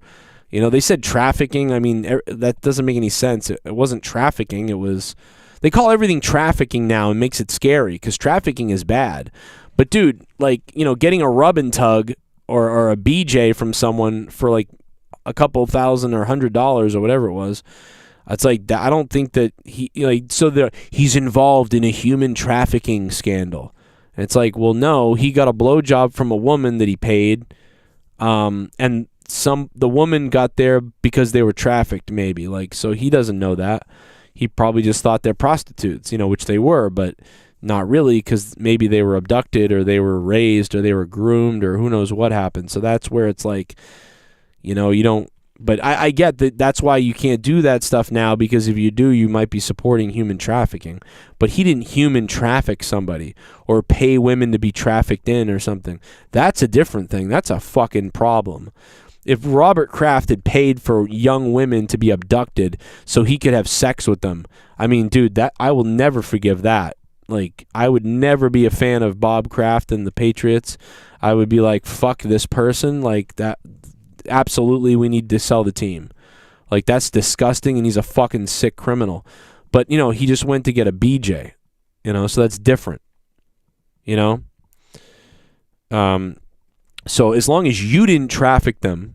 Now, if you knowingly know they were trafficked or they were illegally whatever, that's kind of fucked up too, but you didn't do it. So it's a different thing. But anyway, the point of this whole thing is, again, that it almost feels like, isn't this where Nick Khan could make his move now and say to the board, I should be in charge. Look at all I've done. Look at all the money. Look at the business side of things and everything else. We might need to get rid of Vince. This could be like a hostile takeover. Somebody leaked this out on purpose so that they could then make the case of it. I mean, I'm telling you, man, there's some fucking Gestapo-like shit seemingly going on. But yeah, it's not shocking that Vince is involved in weird sex parties or whatever has allegedly going on. It's not about that. Nobody's surprised by that. But what I'm surprised by is how the information got out. How the information leaked out. Why? What timing is this? Why is Stephanie gone? A little too, coincidental of the timing, right? So in my opinion, Vince and all of them got word of this. They knew it was going to come out. They knew there was a story being worked on by the Wall Street Journal. They knew it got out, and therefore Vince and Stephanie or everybody, they agreed for her to get out of there, so that that Stephanie McMahon doesn't have to field questions about him and John Laurinaitis playing with pussy for money or whatever the fucking allegations are. I don't even know. So that clear as day. That's why Stephanie's gone now. There's no way that there's just a coincidence that Stephanie decided to step down a little, like a month ago or whatever it was, and suddenly now this is going on. No, dude, they knew Stephanie stepped down because this was coming out, and they knew it. So there's no doubt about it. But one thing we got to remember about tonight, although we're talking about Vince McMahon now in WWE, and Sasha Banks might be gone or might have asked for her released. AEW to me was a solid 7 out of 10 tonight. I think they did a good job of entertaining me. I really appreciated the show tonight. Nothing like completely over the top spectacular, and I think commentary had some issues, especially JR had some problems tonight. Love JR though, but just it was a mess. But great entertaining show, 7 out of 10. That's my opinion. What do you guys give it in the chat? Drop your rating in the chat if you can, and let me know. And the donation link is up top if you want to donate, or you can do a super chat down below. Make sure you guys click the like button if you can. You guys know where it is. I hate YouTubers that say that. Oh, make sure you click the like button. But really, if you want to help us, click it. What the fuck? Let's get 200. Let's see what this is all about. Hey Sup Joe. Yo! I wanted to ask you if possibly tomorrow night, since it'll be Game 6 of Warriors versus Celtics. If Celtics lose, it's over. It'd be really cool if you could go live, maybe starting in the second half, to live commentary and react to the game and go crazy. Well, I will be home from work, and that was Debe's grandpa's watermelon. Thank you for the $3. I will be probably home between the times of 8:30 to 10 o'clock. I don't know where I'll be home I'll be home at some point tomorrow, and we'll do a Celtics watch along with the Warriors. See what happens. But if I have a bad day tomorrow and then the Celtics lose, I may break things. So yeah, I mean, that could be entertaining to watch me break things. I think the Celtics need to play a little bigger. They need to go in the key a little more field goal stuff. I think they need to stop pretending like the middle of the court is lava, or the key is lava. and they need to get a little big and get down there. But I don't know. I didn't really watch all of the last game anyway, so I couldn't tell you 100%. But Celtics are playing like they're afraid to do anything but shoot threes when they've got guys who are like 88% from field goal range. Don't understand that. We'll see what happens, but it's looking pretty rough tomorrow. We'll see. Anything is possible. I remember when the Celtics won when Kevin Garnett said that, and I remember watching and being very happy and excited, and I was like, fuck yeah, we did it. We fucking did it. And I'm like, this is great. And I was like celebrating with a couple people. And then Kevin Garnett said, anything is possible. And I began crying laughing. Like, I went from like joy of happy and like, fuck yeah, yeah, like to like fucking like, what the fuck? And then like I ran to like videotape him doing it. I was trying to replay the fucking DVR. Oh my god, I almost passed out from how ridiculous that was. I mean, cringy it was. But hey, that was pretty funny. Shit bum. It's not looking good now though. The worst to come of this VKM investigation is that it will lower Vince's stock and credibility and force him to sell out of the company by force from the shareholders. That's what it looks Best like. case, as you said, blows over quick like the girl he paid off. Exactly, Colonel Stutters. The best case is that Vince McMahon is so powerful and so awesome that it kind of just blows over, and they have to field questions and they have to do things and whatever. But if the board of directors or these people get kind of crazy and they want to try to move Vince, and that's why the story leaked out, if that's the case. So I have a feeling that this is all coordinated by the board of investors, maybe, or by Nick Khan or somebody, allegedly. You know, I have a feeling, I just feel like somebody is setting this up. Somebody's trying to get him the fuck out of there. Like, this has a real, like, Hollywood movie type of situation. I'm not saying that what he did is good or that he doesn't do weird things or bad things. I'm not trying to say that. People online are like, oh, you're excusing it all because there's got to be... It's like, no. I'm not saying that, you know, oh, poor him because he got caught. I'm not saying that. I'm just saying that, like, there's also a reason why he's caught. Somebody is, I believe, using this to their advantage to get rid of him. And I'm not even saying that that's going to be a bad thing, because who knows? The product is fucking the worst it's ever been right now. It's awful to watch. Like, maybe something good will happen or will change or whatever the case is, but something is up. Yeah, Dark Side of the Ring can really have a field day with this. It might be the thing that finally makes him step down. Yeah. And I don't think he wants his daughter to be in charge of having to answer the questions about it. And I don't think Triple H wants to be doing it, really. And I don't think Shane's there. So, to me, this is one big protection against his family. So, there's a coordinated effort here of an investigation. It's happened. Somebody leaked it. And then all of a sudden, all the McMahon family people are gone, missing.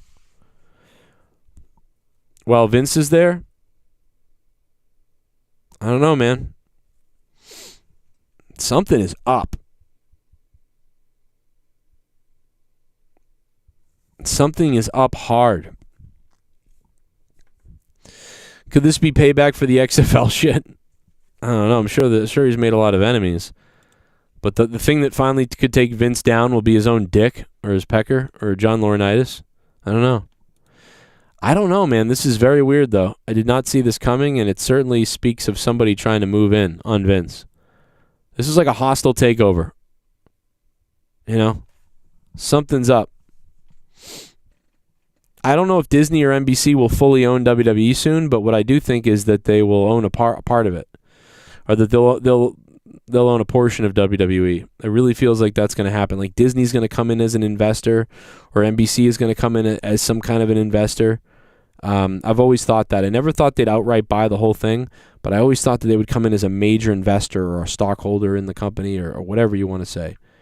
Could be wrong, but that's how I've always felt. But certainly, I mean, they'd love to put WWE on the Peacock. They're already on Peacock, so They'd love to put WWE on Disney. I don't know. We'll see.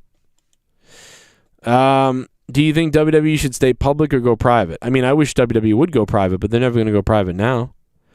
Their stock is so good public. I don't know what you'd have to do. You'd have to be pretty crazy to get you have to get everyone to sell all their stocks. I mean, or whatever. I don't even know how you do that. So I don't think that they'd have to buy all the stockholders out.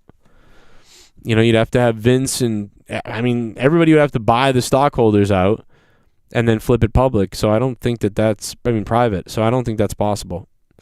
The Raw commentary certainly is terrible. No doubt about it. Feel free to hire me anytime, WWE. I'm right here.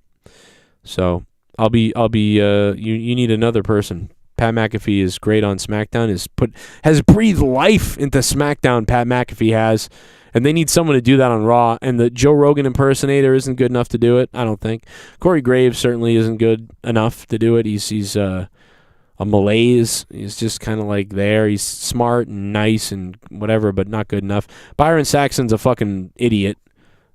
He's really good at backstage interviews, and I like Byron Saxton. I probably would keep him, but I wouldn't have him on commentary. He's fucking atrocious on commentary. He's enraging to listen to. Then again, tonight on AEW, Tony Schiavone was great. Excalibur was okay.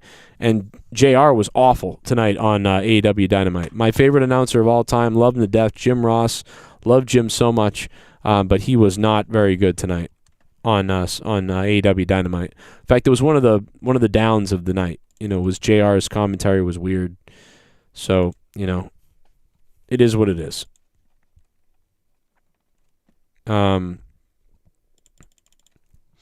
Still no new news on Sasha Banks other than that Raj Giri tweet about he's heard that she asked for a release or got released or they parted ways finally, but there's no news about that yet. I think it's too late for WWE to release that news. They wouldn't release news like that at this time. So if Sasha Banks is out at WWE, and I could see WWE doing it because with the whole Vince McMahon thing, what do you do? Quickly fire. Oh, you want your release, Sasha? Goodbye. Because we can put that news out tomorrow on the website. They're not going to put out Vince McMahon scandal. Hey, everybody, Vince McMahon, big scandal. But they can put out Sasha released to get everybody trying to talk about that instead of WWE board investigates secret $3 million hush payment by CEO Vince McMahon. WWE board investigates secret $3 million hush payment by CEO Vince McMahon, report says. Again, this is somebody is leaked this out. Somebody is trying to get Vince McMahon gone. That's what's going on. I'm not saying that the giving some woman hush money for whatever the fuck is going on isn't bad. I'm not saying that what he did isn't bad and that should be looked at. I'm just saying that to me the bigger story isn't the Me Too thing or whatever you want to call it or the whatever this is by maybe a crime. What I'm talking about is that this is fucking somebody has put this out there. The board's probe also revealed older arguments related to misconduct claims against McMahon and another WWE executive by a woman who used to work at the company, the report says. A WWE spokesperson told the newspaper that the company is cooperating with the board's investigation and the relationship between McMahon and the woman was consensual. So, again, this could end up just being, okay, Vince cheats on his wife. Okay, whatever. We know that. Or Vince has sex with women in the workplace. We know that. I think we've all always known that. But what the interesting thing about this to me is that, Vince McMahon, someone's trying to get rid of him. Spotify is having a hiring freeze, by the way. By the way, a lot of companies are about to have hiring freezes because our economy is about to crash in a way that we've never seen in our lifetime.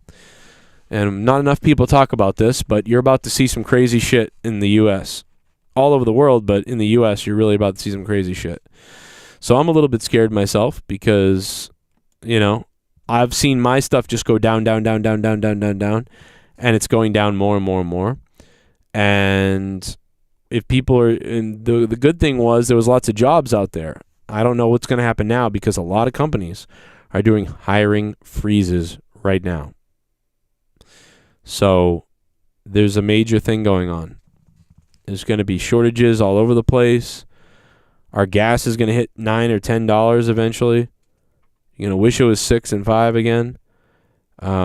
Food shortages stuff. I mean, this is getting, we're not even, like, this is going to get nuts. You know? And I think that this will, you're about to see a crazy time in the country. I don't know, man. It's going to be nuts. So make sure you're stocked up on everything you need. Toothpaste, I don't know. Looking crazy. This doesn't look right. I'll tell you that. Hey, what up, Joe? What up? I wanted to ask if you remember the episode of Corrupted where Tommy was on and you were making fun saying the Slob 75 thing and Tommy was like, that is strike one, watch yourself. And then Joe was like, slob deba slob. Tommy freaked out. Was it the one where he ripped up his little belt into pieces, or? I don't remember what episode that was, and I don't remember. Cut off Vince, thank you for the $3. I don't really remember that. I don't know. I don't remember. I mean, I kind of remember that, but I don't know what episode it is.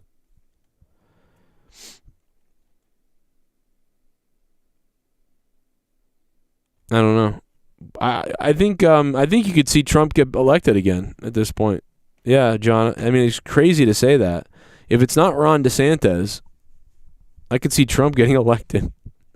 Only because this is bad. Like, this is bad. I don't think Trump would have ever gotten reelected. I really don't. But this is bad. This is so bad that even people that are like, okay, I thought that was bad, but then okay, things were pretty good. Now they're terrible. So, Derek Hance says it's an impromptu live show you did during the day, not monetize this. Oh, thanks, Derek. Well, he said it was corrupted. I don't think it was corrupted, though. Yeah, I don't know, man. What I will say is you're going to see a lot of Republicans elected, though. I will say that. So, I mean, I'm an independent, so whatever. Or I'm my own independence. I'm my own thing. But it's just a fact. This country is going to go full on red coming up in the next couple of years. The number one thing that people care about right now is inflation in the economy. It's been polled everywhere. CNN even came out the other day and said that was the number one concern. And when people care about that, they vote Republican. So their poll showed that by like 15-20% over. So yeah, you're going to see a huge Republican wave. So it's weird. So if you hate Republicans and you hated Trump and you hated that sort of thing, all Joe Biden has done is basically handed them the next 8 years. I mean, you're done. So Biden is out there freaking out about changing people's lives. He's an out-of-touch fucking asshole. There is nobody who can say Joe Biden's doing a good job. If anybody says that, they are legit a psychopath or a retard. So you're looking at Republicans in charge coming up. Absolutely. And Hispanics are moving GOP, anyone black Americans are moving GOP because all you needed to do is see the last 2 years of Biden. Just because Trump was a weirdo fucking who talked shit and did some wild things himself, the country was doing well under it. So I don't give a shit. I didn't vote for Trump, but Trump could be president again because he kicked ass as far as a lot of stuff goes. Biden is a fucking idiot. So this is crazy. I've never seen anybody this literally disconnected. I've never seen any president ever this disconnected. I think George Bush was the worst president we ever had because he took us to a illegal war and lied and weapons and all those kinds of things. But this is pretty bad. This is pretty bad shit. Like, this guy is bad. He tweets out the most delusional shit. They just sent another $1 billion to the Ukraine today. Did you see that? What the fuck, bro? We're starving over here. Like, they're sending more shit to Ukraine.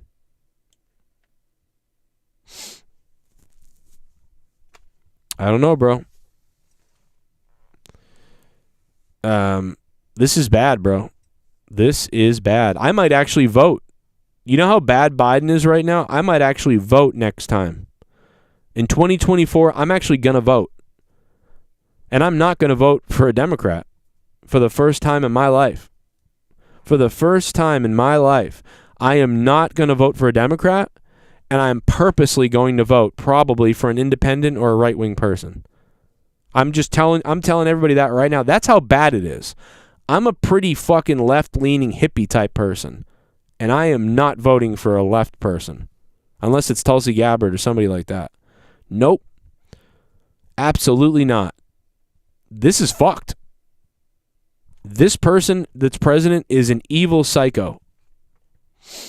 Like, he's completely out of touch crazy. Like, and I mean fucking crazy. We can't pay for shit right now. And this is the shit he's tweeting. I don't even know why we're talking about this and not wrestling, but when I took office, the economy had stalled and COVID was out of control. Since then, we've achieved the most robust recovery in modern history. Yeah, because you caused it. Because of the foundation, we're better positioned to overcome global inflation. Fuck you.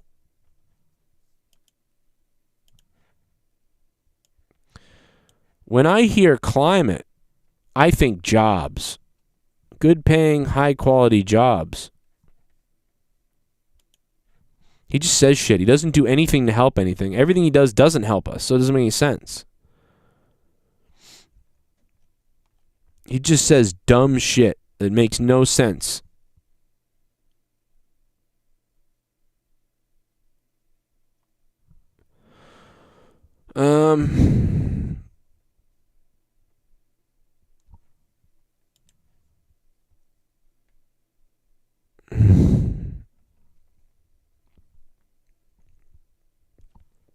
He's busy tweeting about how you're going to sleep at night about Congress people and whatever.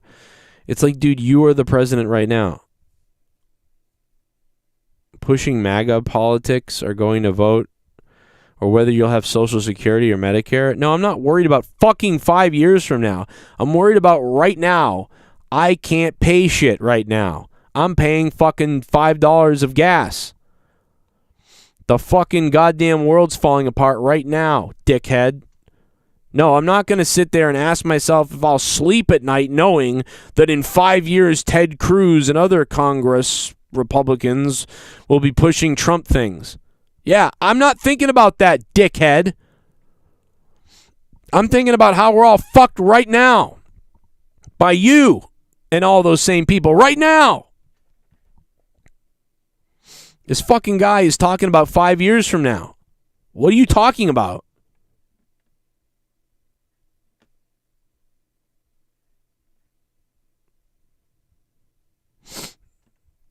Just weird. How come he didn't tweet out that he's sending Ukraine another $1 billion? Why didn't he tweet that out? That's weird.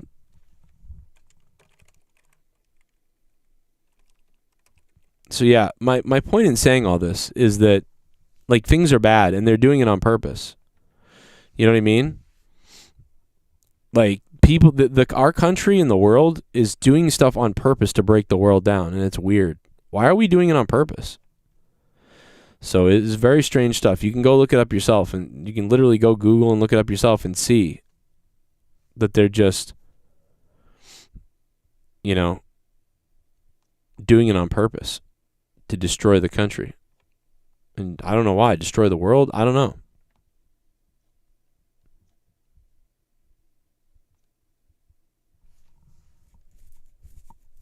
Select beers were pulled from some stores' shelves after reports of mystery liquid pouring from cans. What the fuck, dude? It's called cum. That's gross. I hope it wasn't a Bud Light.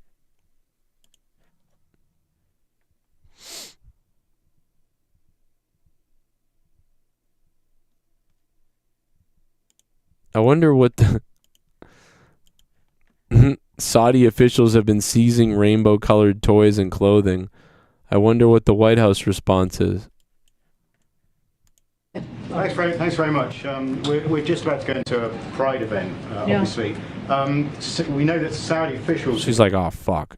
Let me flip to that page. Pride event. Let me see. ...been seizing rainbow-coloured toys and clothing as part of an apparent crackdown on homosexuality in the country there. That's according to state-run media. I wonder what the White House response is to that, given that the president's about to set up his Pride credentials in the next event.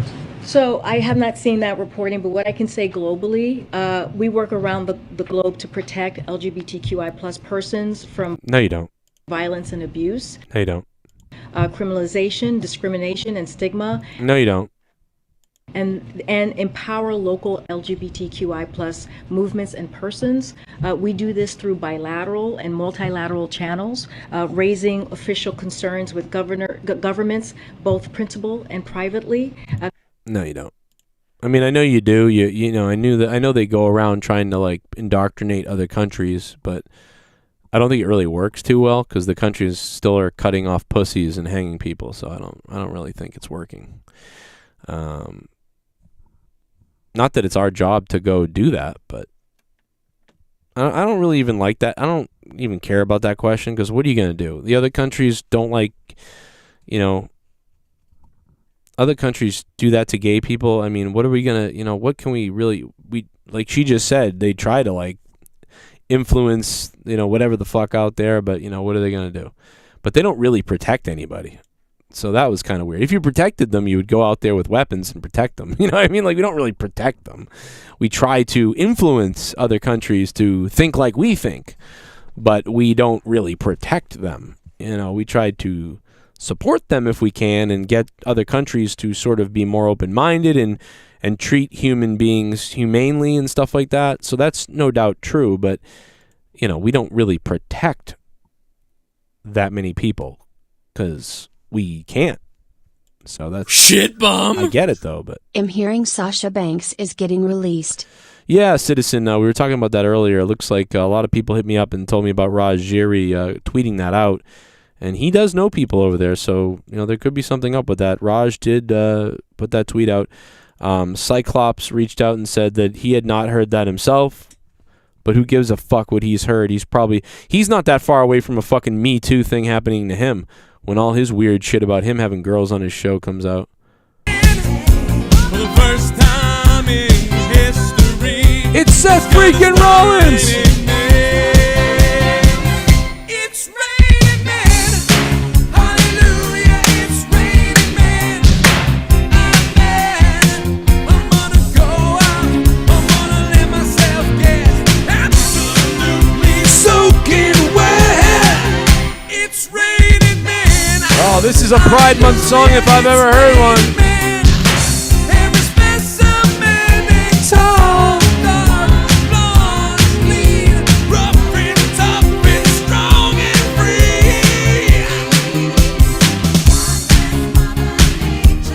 God bless you. God bless Mother Nature. God bless you, Mother Nature. 'Cause it's raining men and wet and Joe, do you think Hillary Clinton would make a good president in 2024? Woo! Happy Pride Shit Month. bomb. Oh, that's a good question. If Jeff Hardy was black, he would have been dead. Oh, no. I don't... C Nation News, thank you for the $2. I don't know, man. Well, you can't... No, I don't know. I mean, they've killed white people, but there is a higher percentage chance that he could have been killed, no doubt, if you look at the statistics. But he also didn't resist at all. So what you need to do is you need to get a box, and you need to check the box. Cops pull guns on person. What does the person do? And Jeff Hardy made no, I don't think, crazy moves or anything. So, if Jeff Hardy was black, maybe he would have tried to fight the cops. You could say that too. But no, I don't know. Yeah, I mean, statistically, possibly. But, I mean, I've had, I don't know, dude, like, I've had guns pulled on me, and I've seen the cops shoot white guys who didn't do anything. You know, I've seen them destroy white people. But, yeah, statistically, it does happen to black people more.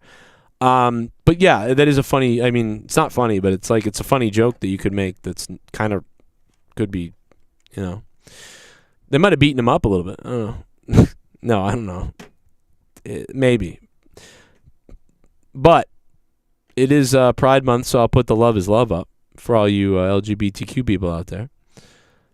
What was the question before that? The donation was $50 from Todd Fair. $50.01. Wow, Todd Fair trumping out Soundwave. Although I will say that Soundwave technically gave me more money because Soundwave's won't be taxed by Google. So in a way, Todd, Soundwave 92 kind of was the I don't know, but technically Todd Fair did win it. So Todd Fair is going to take over as the JCS digital champion over Soundwave 92. Holy shit. Todd Fair, man. I could be tweeting out that he's the winner. Todd Fair says, Joe, what do you think of Hillary Clinton? Would she make a good president in 2024? Yeah, she'd make a great imprisoned person. Yes. She'd make a great prisoner. I do agree. So, yeah, 2024, Hillary going to prison would be great. There's no doubt about it. She would make a great prisoner. So, Todd Fair, thank you for the $50, man. I definitely think you might be right about that.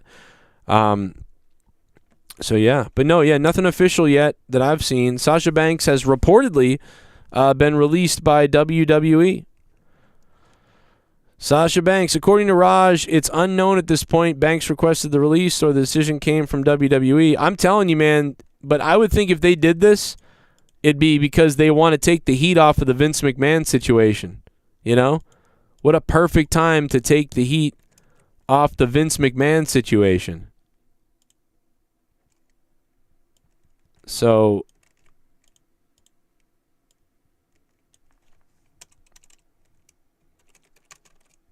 let me see. I'm looking it up again to see if there's an update. I don't know. I don't see an update yet, but I'm still trying to figure it out, man. I don't know. Does every rainbow have to have a gay association? Yeah, I mean, I've said this before. I'm into rainbows. I love rainbows. I grew up in the 80s. You know, a lot of us that grew up in the 80s, I love the rainbows. I love neon stuff. It just gives me that reminder of the 80s. I mean, I'm a big Punky Brewster fan. Do you know what I mean? So it feels sad. And I know that people are going to take that like, oh, it feels sad that that's the pride flag. It's like, well, no, but it's like I have to fight people now because so like some people want to hook up with me if I'm wearing rainbows and stuff. People think I'm gay and they're like, oh, what's up? I get me too, like and whatever, like. And it's like, no, I'm not gay. I just like rainbow stuff. I don't know. Oh, or like you get people who are homophobic call you all kinds of names and they want to fight you and stuff. And it's like, I'm not gay, but. Now I gotta fight you because you're assaulting me, and you're like assuming I'm gay, so you're trying to assault a gay guy. So now I have to fight you. So it's like, dude, I hate the fact that I have to always be stereotyped now if I wear rainbows because I love rainbows. It's like, god damn it, this sucks. So I'm kind of mad that they took our colors or my colors, my '80s colors that I love so much, and now I have to like. Either defend gays when they attack me, or I have to like worry about guys trying to hook up with me and shit, you know, or like people are like, what? And then I have to tell them, they're like, what are your pronouns? And then I'm like, I just like rainbows. Yeah, but what are your pronouns? I don't know. I don't give a fuck about that. I just like rainbows. And then they like get mad, and it's like, well, I support gay people, but I'm not. And it's like you got to go through that conversation now with everybody. So it's like fucking enraging. So it kind of makes me fucking mad, to be honest. So, I don't know, dude. I love rainbows. And they're fucking taken away from me. Oh my god, I'm going to die. But I am saying happy Pride Month to everybody. You know, for real. Love is love, bro. I mean, that's 100% for me. Love is love. Unless you're fucking trying to love an 8-year-old. That's not good. Then you're going to die, but... here we go. We're going to the Road Rager, everybody. Yeah, give it up for the Road Rager. The Road Rager. How beautiful is that? We're going to take it all the way, man. Now, the question here is who's driving at the Road Rager? You know, I think the Uso still has his license. I'm not sure Tammy or Jeff have theirs. So I'm assuming that we should go with probably Uso driving. I think Uso has to drive, is what I'm saying. So, fuck. I know that it's kind of like a toss-up. It's a risky thing. I mean, Sonny's already allegedly, manslaughter killed someone. So we don't want to go with her. And after what we saw Jeff do the other day. So, I mean, I think we're going to have to, succumb to Oos driving. So Oos is going to have to be driving dirty, So I'll vote Oos. Remy, a TikTok star known for her realistic clothing haul videos, claimed that during a recent trip with other influencers to a ranch, wouldn't allow her to ride their horses due to weight. I mean, okay, it's called science. I've rode 2 horses before, have never had this issue. She had more than 2 million followers on TikTok, wrote in the caption. Bro, she is a horse. I'm sorry. She's a cow. But anyway, okay, that's an interesting story. Awandi sent me. Interesting stuff there. Wandy's sending me all kinds of interesting things. Curve model Remy has revealed how a New York-based ranch wouldn't let her ride one of their horses because of being overweight. I mean, they said one of the horses. Was she able to ride some of the other ones? Making me leave because I weighed over 240 pounds. I mean, what's this guy doing riding in the background? Who's this person? That person's riding a horse. They look fucking gigantic. Look at this person. Is that a woman? Are they not 180 pounds? Or 200 something pounds? Is this person not 200 pounds also riding a horse? Or is that her? I don't even know. Either way, lose fucking weight before you fucking die.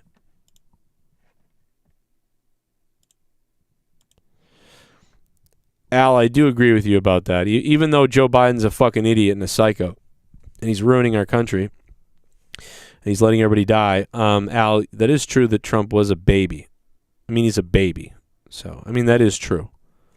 So, even though Joe Biden's a fuckhead, I'd take Trump over Biden 100% right now.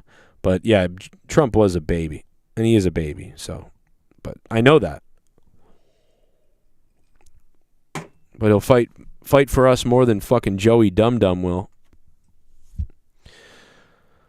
They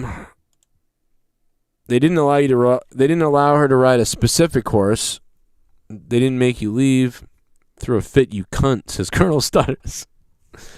What up, Patrick Carnes? Anyone that takes Fox News or CNN seriously is naive. I agree. Fox News and CNN and MSNBC, I mean, they're all, The only thing that Fox News has going for it is they're the only Republican news. So they get good ratings because of that. Everybody else has to be divided up into their things. All the news stations are shit. All the news stations are scumbags. MSNBC is they're almost like terrorists on MSNBC. They're basically trying to start a race war. MSNBC is fucked. CNN's bad, but MSNBC's a mess. They're worse than anybody. But they're all bad. I don't like any of them. Fuck them all. Trump is a stronger leader, no doubt about it. Trump is a much better leader than Biden.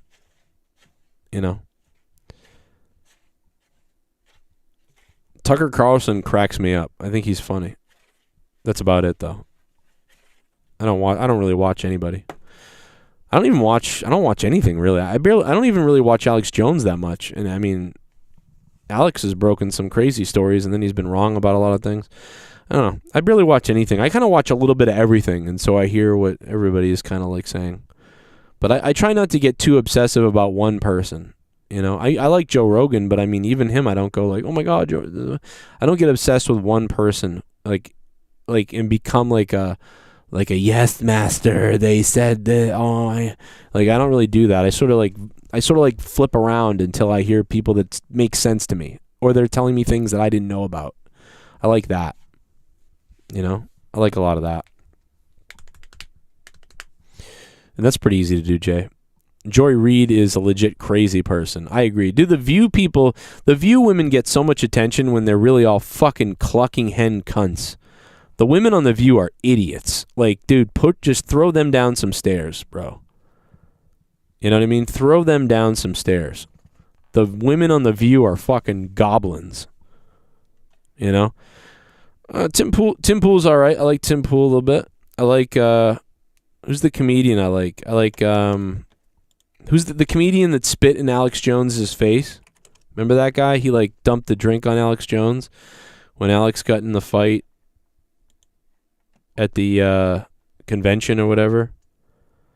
I like that guy. What's his name? He's like a liberal person, but he's not really. Jimmy Dore. I like Jimmy Dore. Jimmy Dore really calls out this stuff a lot. Jimmy Dore is really good, I think. I like Tim Pool. I like Jimmy Dore. I like Joe Rogan. There's another guy. Who's that like kind of autistic-y guy who's really kind of smart, but he's weird? And he interviews people, has a lot of science people on his show. And he has like a buzz cut. He kind of looks like the kid from American Beauty. And he like interviews people like he's going to murder them afterwards. Do you know who I'm talking about, guys? I like him. Oh, yeah, Russell Brand is good, too. Jimmy Dore. I love Jimmy Dore. I'm watching Bill Maher again now that Bill Maher's been, like, red-pilled. Yeah, Jimmy Dore is a little questionable because he's, like, weird. No, not Cenk Uygur. Cenk Uygur's a fucking scumbag. You couldn't pay me to watch that guy. He's a fake fuck, he is. No, it's not Andrew. It's not Flagrant Andrew. It's Lex Friedman. It's Lex Friedman, Black Pumpkinhead. You got it. That's Lex. I love how you knew it. Somebody else might have got it too. Yeah, Lex Friedman is like he's like a fucking, he looks like a fucking serial killer, bro. Dude, you ever seen Lex Friedman, dude? He looks like a fucking, like, he looks like a white supremacist murderer. But, like, he's actually, like, loved by a lot of people on all sides. A lot of people on the left like him. A lot of people, independent people like him. And a lot of Republicans like him, too. So, he really probably is one of the best at being liked by everybody, Lex Friedman. But he looks like a fucking murderer. Like, I mean, he looks like if they were like, Lex Friedman butchered her slowly. Like, I mean, he's just weird. He's a weird guy. I don't know if he's autistic or something. Something is up with him, though. But I really like him, man. He's a weirdo, but brilliant, yeah. Always wears a suit, kind of like Tommy. Yeah. I agree. I've always loved Adam Carolla. I mean, yeah, Adam Carolla's great as well. Adam Carolla's more right-leaning of a person. But I do love Adam Carolla. I mean, I've always loved him since Loveline back in the 90s. I mean, him and Dr. Drew are gold. I wish him and Dr. Drew would just get back together and just do shows. Like, they don't have to do Loveline anymore. Just fucking do shows. Those guys are just brilliant together. But yeah, Carolla's always good. I think he needs one other person. I'm not really a fan of the people he has on his show, but I like him still. So I wish he would, like, get together with somebody else who's, like, I think it'd be good if he had like another comedian with him, and then Dr. Drew, you know, and they interviewed people about like the state of the world and psychology stuff that Dr. Drew could comment on and things like that. I don't know, but I've always loved them. Obviously, I grew up, you know, really in the 90s. I wouldn't say the 80s as much. I mean, I listened to radio in the 80s, but I would say that radio in the 90s for me was the best. And I mean, I grew up loving Loveline, loving some of the late night DJs on the East Coast here, and then Howard Stern. So, I mean, to me, Howard Stern and Loveline those were my favorite shows to listen to, was Loveline and Howard Stern. Yeah, Jimmy Kimmel is a sick person, unfortunately. Yeah, he's turned into a weirdo. Reese thinks that Russell Brand is grifting. I mean, in a way, everybody could grift now, as long as you grab an angle, right? If I wanted to tomorrow, I could just come out full-on left wing, and I could just go full-on left wing and say, like, Joe Biden's great. You know, I could just do all this crazy stuff, and I could grow an audience based on that. Or I could come out tomorrow, and I could shock people with how fucking woke about, you know, based fucking red-pilled I am. And and you can just make it up and just grift with whatever group and try to create a following. And one of the reasons why I have trouble getting new listeners sometimes is because I'm so all over the place with my takes that it's hard for people to cling to me, you know? Like, some of you guys want me to be like the right-wing guy, you know, or the right-leaning guy. But a lot of you want me to be the left-wing leaning guy, because you want somebody who has your values, and you think you've got it figured out. So when I say certain things, you're like, "No, Joe, you don't. Fuck, it's annoying," you know. Like, so because everybody is on a different level of perspective of where they are with what they believe in, and there's a big awakening going on everywhere about everything. So, you know, you want the person you're listening to know more than you. And so if you feel like the person you're listening to is politically wrong, you're going to get upset at that. And, you know, it's not going to be good for me. But all I can tell you is that I'm very open-minded. And if I say things that you disagree with, that, you know, you may get me to switch my opinion a little bit, you know, maybe. But maybe I'll get you to switch your opinion. So we're on this ride together, you know? And sometimes I say things that are inaccurate and wrong, and sometimes I say things that I think are right. But I'm never going to tell anybody what they have to do. So nobody has to do anything.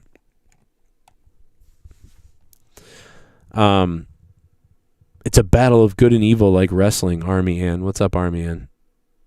And that's what it is, Heistman Defoe, talk that talk. I just be me. And if people do leave because of that, then, you know, that's all I can do, you know? I had a lot of people stop supporting me because of me being, because years ago I used to be very left leaning, and a lot of people were probably watching kind of because of that in some ways, you know? And then for me to go a little more libertarian, you know, a lot of people are like, oh, I mean, I've lost several $20 and $50 patrons because you know what I mean? Like, I had one guy say, like, if you don't, like, I don't know, man, I can't explain it, but I don't know. I guess I can't make up who I am, you know? Even though, you know, and I might change my mind about a lot of stuff. So it's like, don't leave me and, you know, whatever else.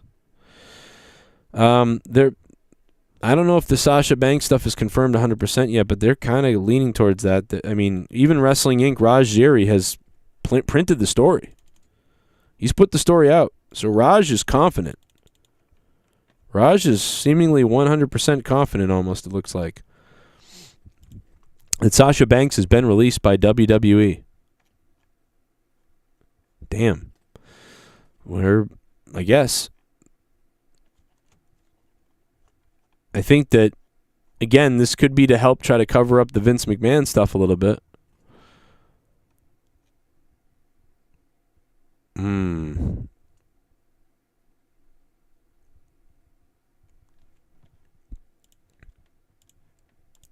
It does look like it looks like everyone's going with it.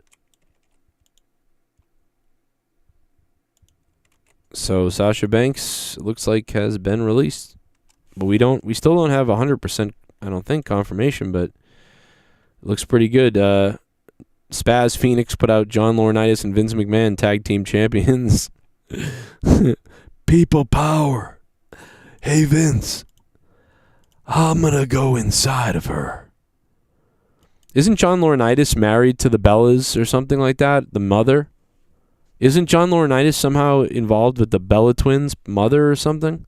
Am I crazy? Am I wrong?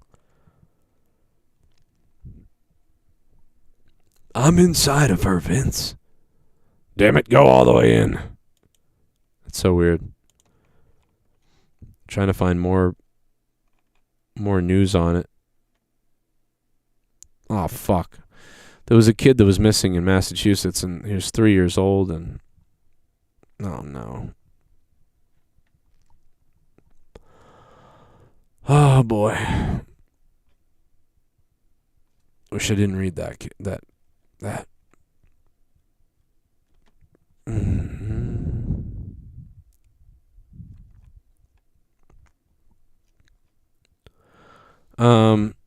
Well, now Sean Sack is putting out that Sasha's been released. So, he's going with Raj. It is kind of late for this news to come out. I mean, we've been talking about it all night, but it still seems pretty crazy that that this news came out so late, man. That's crazy.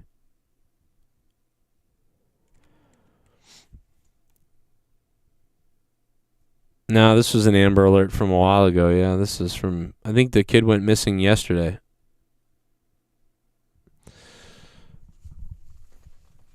What up, Reese?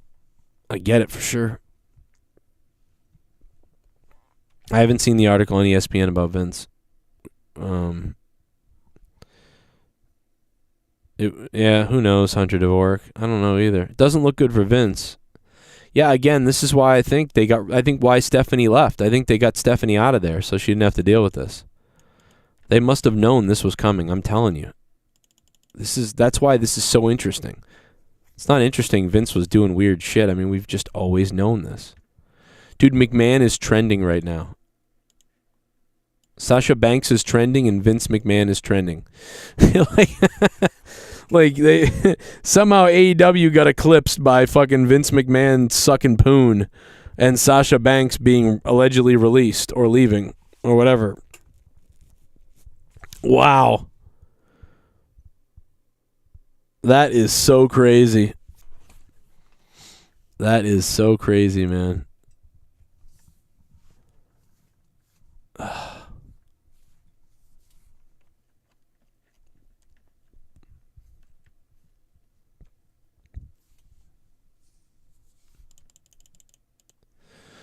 We got to go back to earlier when Christian got in the fight after AEW went off the air, and he told Jungle Boy's mom and sister, I think this is, that they raised a piece of shit. Raised a piece of shit. You raised a piece of shit. You're fucking nobody. You never fucking did shit. You raised a piece of shit. You raised a piece of shit. You're fucking nobody. You never fucking did shit. You raised a piece of shit. You're fucking nobody. You never fucking did shit. He's gonna be eating birthday cake out of a straw tomorrow. He's a piece of shit. You raised a piece of shit. Eating birthday cake out of a straw tomorrow. He's a piece of shit. You raised a piece of shit. You raised a piece of shit. You're fucking nobody. You never fucking did shit. You raised a piece of shit. He's a piece of shit. You raised a piece of shit. We gotta make that a dono. He's a piece of shit. You raised a piece of shit. You raised a piece of shit. That's my favorite line, dude. That is so fucking hilarious. You raised a piece of shit. You raised a piece of shit. You raised a piece of shit. Oh my god, dude. Oh my god. I'm gonna fucking pass out, bro. That might be my favorite thing Christian's ever said, dude. You raised a piece of shit. He beats the shit out of Jungle Boy and then tells her, you raised a piece of shit. Oh my god, bro. Nobody called my show tonight. That's crazy. I'll just hang up Skype. Fuck it. You raised a piece of shit. You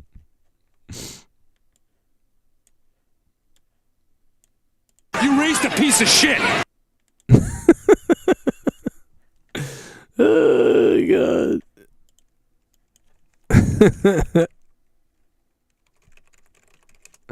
You raised a piece of shit. I can't get over that. That kills me, dude. That killed me. Give me that song.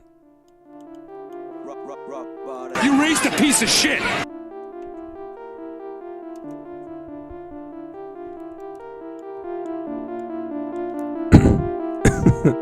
You raised a piece of shit. You raised a piece of shit. You raised a piece of shit. You raised a piece of shit. Yeah, he didn't pass school, he was a fool. He probably gonna fucking die laying his drool. Look at him skinny and shit, sucking a dick. That's why his dad is dead. His fucking brain is so thick. And you raised a piece of shit. You raised a piece of shit. You raised a piece of shit. You raised a piece of shit. You raised a piece of shit. You raised a piece of shit. You raised a piece of shit. You raised a piece of shit. So I had to beat him up. Yeah, you raised a piece of shit. That's why he's a failure. You raised a piece of shit. You raised a piece of shit. You raised a piece of shit. You raised a piece of shit. You raised a piece of shit. You raised a piece of shit. Pathetic, fucking long hair. He's still fucking leaving brown stains in his underwear. He's a fucking goddamn female-like. Need a pedicure, probably has sex at night with dykes. Yeah, ride a bike, cause he looked like a paper boy. He's unemployed, I left him fucking destroyed. Jungle boy, more like jungle girl. Laying on the floor with a broken fucking hair curl. Look like a bitch, how about this? Why don't you quit wrestling in the ring with people who are fit? You look like a fucking Barbie doll bitch. So suck my dick, you fucking cocksucker, you ain't shit. You raised a piece of shit. Yeah, you raised a piece of shit, you bitch. You raised a piece of shit. You raised a piece of shit, you bitch. You raised a piece of shit. He should quit, he should quit. You raised a piece of shit, he should quit. You raised a piece of shit. You raised a piece of shit. You raised a piece of shit. You raised a piece of shit. So I'm ending it. I'm killing it. I'm ending it. You raised a piece of shit. You raised a piece of shit. You raised a piece of shit. You fucking raised a piece of shit. You raised a piece of shit. You raised a piece of shit. You raised a piece of shit. You raised a piece of shit. You raised a piece of shit. You raised a piece of shit. Yo, you raised a piece of shit. She raised a piece of shit, bro. You raised a piece of shit. That's his new entrance theme. That's gonna be the new fucking entrance theme for Jungle Boy. Yeah, you raised a piece of shit. A lot of birthdays are coming up. Yeah, my birthday isn't until the 28th, but it's coming, man. Trump's family raised a piece of shit.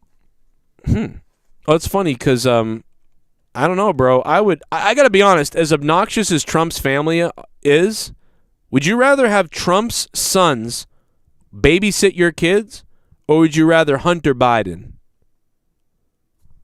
I mean, if you say Hunter Biden, you're probably a pedophile.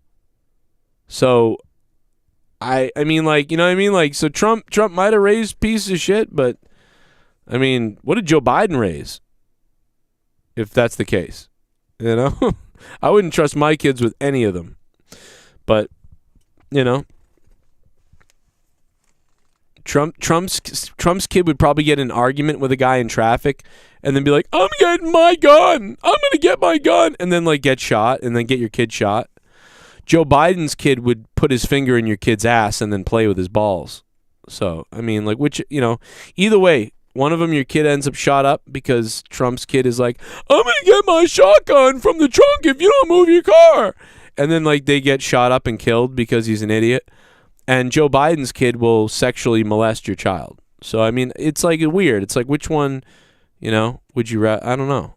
So it's kind of a hard decision on Joe Biden's kids versus Trump's kids. But so far Joe Biden, I don't know. I haven't seen Trump's kids on crack cocaine, naked with hookers, and making deals with Ukraine Nazis. I don't know. It's like I don't know. Like it's just like I think I'd probably leave my kid. If like gun to my head, I would probably leave him with one of the Trump kids. I guess gun to my head, I'm leaving him with the Trump kids. I guess that's scary still. But Joe Biden, Hunter Biden, no, not leaving my kid with Hunter Biden. You know what I mean?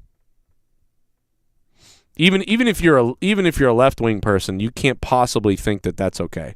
Yeah, Trump's kids are obnoxious and they're douchebags and whatever, but Hunter Biden is a fucking you don't want to leave your kids with Hunter Biden. So anybody who says that that's not true has got to be crazy. Meth's a hell of a drug. I know, man. Ask my mother. No, I'm just kidding. Okay, so I think we're done here tonight. I think. Shit bum. People believe Vince will be gone soon are dumb. Yeah, Alex Oli, I kind of don't think so either. I think he'll stay and this will just blow over or whatever, but I believe it's an attempt to move him. I really do believe this is some kind of attempt. This is a fucking coup d'etat. This is an insurrection itself. This is more of an insurrection than anything else. Todd Fair with the top dono of the night, by the way. And who is that? Alex Oli. Thank you, Alex. What's up? Do a little basketball dance off the concrete. Diverse. I mean, I'm just so sick of you little meth head devil worshippers. I'll be honest, I'd like to take a big bite out of your face. All right, I will. Gas prices have nothing to do with who is president. It's supply and demand due to factors like the economic recovery from COVID and then the Russian invasion. Trump would be worse. Trump is no leader. Power-hungry D-bag. We'd be in World War III. I hate to disagree with you, Diverse, but we were the most peaceful when Trump was president. We were more peaceful when Trump was president than when Obama was president. We were more peaceful when Trump was president than now. Like, we were more peaceful than when Bush was president. Like, I got to tell you, you're just wrong. I appreciate the $3. And I think that Trump is a douchebag. But I got to just say you're wrong. Like, Trump was the most anti-war president we've had in a long time. I mean, I don't really like Trump either, but that just isn't really the fact. Like, the stuff to back that up isn't there. He was very anti-war. He was literally super anti-war compared to any other president. So I can't agree with you on that. I don't like how Trump endangered people by doing certain things, but he was like the least warlike president. He just seems like it to you because he was mean or something. But Russia right now is paying $1.18 for gas. So Trump was super like, let's not go to war. You can literally go list, like, it's just a fact. I mean, Trump said said he was anti-war. He was anti-war, and he had the least war shit. Like, I don't know, man. Where are the facts that he's anti-war? All of them. Strikes and wars. He didn't start anything. He was like super passive. He created he executed like the least amount of war tendencies. He pulled our troops out of more places than any. It's like, what? What do you mean, where are the facts on that? J-Man, you're on crack, bro. Go look it up.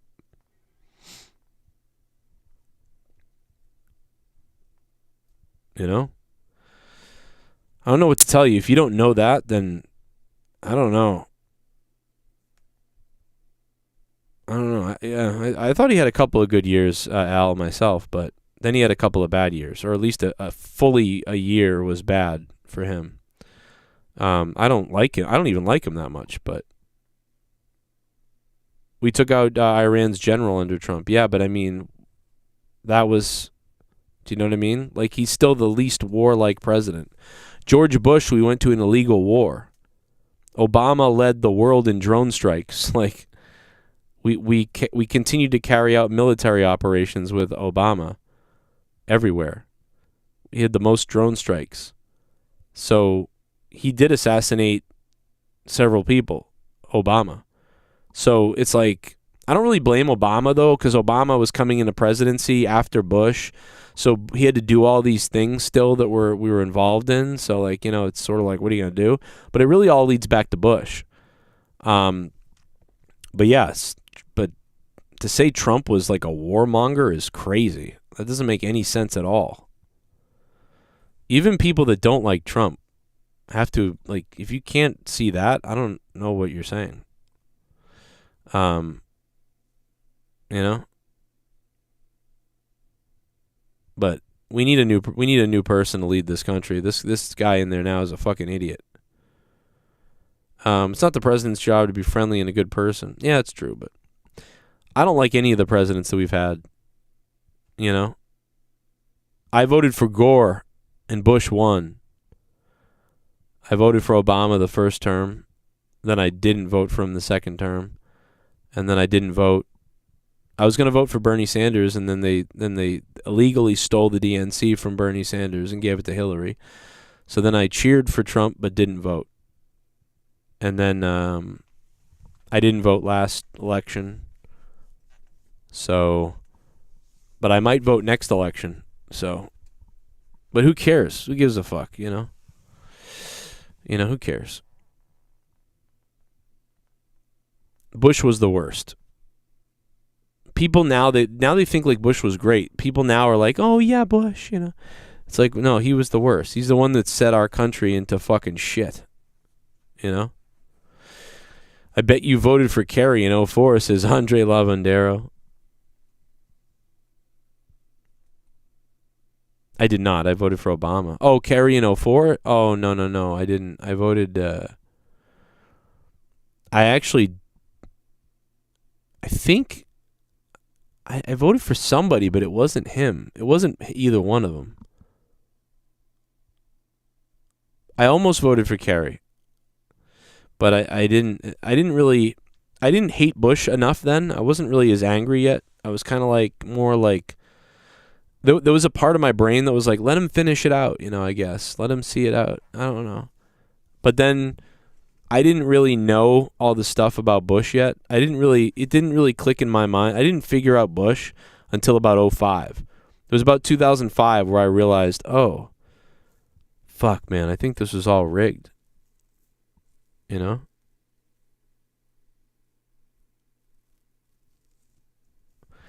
Anyway, I don't know why we're talking so much politics tonight. Was it because we talked about the recession stuff and how it's going to affect everything? Sasha Banks is leaving fucking WWE, it looks like. I mean, we've been talking about that all night. I thought AEW put on a 7 out of 10 show tonight. I thought it was all right. Nice little 7 out of 10 for AEW. Women's wrestling fan, thanks for subbing. What's going on? JB would not be happy with you, but thank you. I think Ralph Nader ran against in 2004. God, I don't think I voted for Do a Ralph. little basketball dance off the concrete. I mean, I'm just so sick of you little meth head devil worshippers. AJ Adams. I'll be honest, I'd like to take a big bite out of your face. Go ahead and do it. Hey Mikkel, you tard piece of shit. Hey Oh. buddy, your mom's still blowing bums and taking shits looking like Colonel Santos family shitskin midgets. Jesus. God damn it. You raised a piece of shit. It sounds like he's saying you racist piece of shit. You raised a piece of shit. You raised a piece of shit, says Christian. You raised a piece of shit. You raised a piece of shit.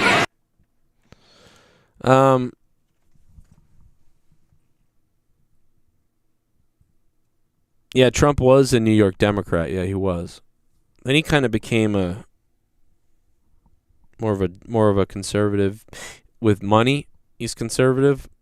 Socially, he was more democratic. Or at least originally, that's what Trump was. Yeah, he was more like socially democratic and like he supported like LGBT and all that stuff. But he was money-wise, business-wise, obviously Republicanish. I miss the 90s. Let's go back to the 80s. 80s and 90s. Oh, the 80s are a little rough, but, you know, I'll take the 80s and 90s over this shit. For sure. This is going to be a bad year. I'm a little terrified, to be honest. If I don't make it, I love you all.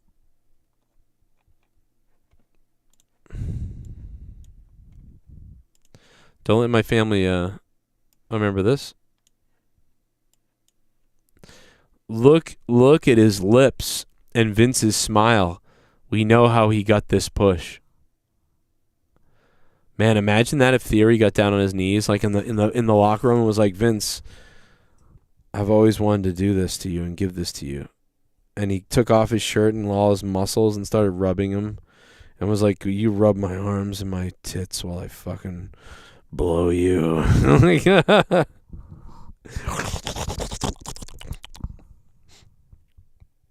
You know, Vince could be bi. You know, I think Vince loves women though, so I don't think he's like, people always make this joke, but I think Vince could be bi. You know, wouldn't that be great if Vince came out that he was bi like on Pride Month? Next month he was like, I'm bisexual. That's why I married Linda. She looked like a guy. No, that's terrible. But wouldn't that be funny? That'd be great. I love Star Trek. I'm gonna go to sleep to Star Trek tonight. It would make sense, guys. Hey man, I want to thank you guys. You know, I've been having kind of bad days every day mentally. I don't know what's wrong with me. I don't want to bitch about it, but you guys picked me up a lot. Thank you for that. You guys are the shit. Appreciate it. Yeah, there were things that were wrong. You know, we went over enough with AEW tonight that I don't think I need to go over again, but you know, 7 out of 10. They could have done some things better. You know, again, JR was a mess tonight. So, there were always rumors about Vince and HBK. Yeah, I mean, no doubt about it. I could see HBK doing it too back then. Like, oh, fuck, I'll just take one for the team. But that's it, man. We covered everything. We covered all of Dynamite from the beginning to the end. We covered the news. We covered Sasha Banks is out of there, it looks like. Looks like Sasha's gone. Talked about that. We talked about what the Vince McMahon situation could mean. Why Stephanie is gone, probably to protect her while this whole thing happened, that they probably knew about it, I believe. That's my opinion on it. Probably Dave Meltzer will make up some big thing about that's what it is too, because it's obvious to me. And make you pay for it behind a paywall somewhere. Thank you guys for being here and hanging out with me, having a good time. And hit that like button. All the new people, thanks for hitting the sub button. You guys have been fucking awesome tonight. Iceman goes, he definitely fucked HBK. Oh my god, bro. Thank you. And also big thank you to Todd Fair and Soundwave 92. Soundwave 92 dropped $50. And then Todd Fair dropped $50.01, which makes him the JCS Digital Champion, it looks like at this point. I will see you guys tomorrow night for a live stream reacting to the Celtics, win or lose with the Warriors. So we'll take your calls, all you Warrior fans and or Celtics fans. Obviously, I'm in Boston. Obviously, want the Celtics to win. But we'll see. Either way, we'll be here to cry or laugh or who knows what. Tomorrow night. And then, of course, Friday night, live right here. Monetize this Friday night here on the Joe Cronin Show. I hope you get everybody rallied up to for Friday night. And then Saturday night, Beat the Clock. Beat the Clock Saturday night. Again, right here. Thank you, Chili Cheese J. Andre Lavandero. Eddie, what up? Joe Bishop. Thanks for being a member, man. Thanks to all the members out there. Black Pumpkinhead. Joe Bishop. Mr. Yusuf. Drew Barr. Janelle. Juan Espinoza. Crazy Blade. Patrick Carnes. Jay Swiss. Diverse. Shout out to Diverse. I think we kind of had a disagreement earlier, but I love you, Diverse. Thank you for the dono, man. Maybe you're right, though. I don't know. We'll see. Or maybe if you kind of got into it a little more with me about it, I could figure out we could talk about it.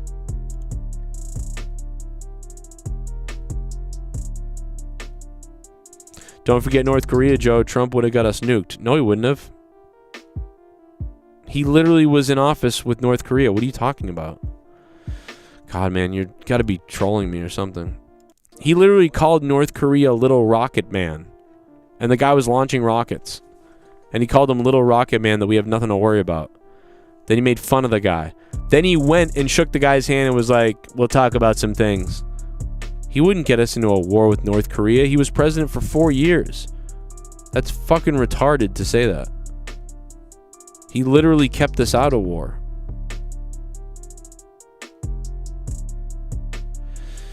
Only people that have balls speak up when they disagree with someone. Oh. Diverse is cool, man. I like Diverse. I know what he's saying, though. I get it. I understand the concern. I think Trump would fight with us more than anything. He had more conflict with us. If I was president, I would not have done many things he did. As far as... I would have tried to unite us a little bit in a different way, but... Yeah, North Korea is all bark. That's what Trump said. I'm not worried about Little Rocket Man.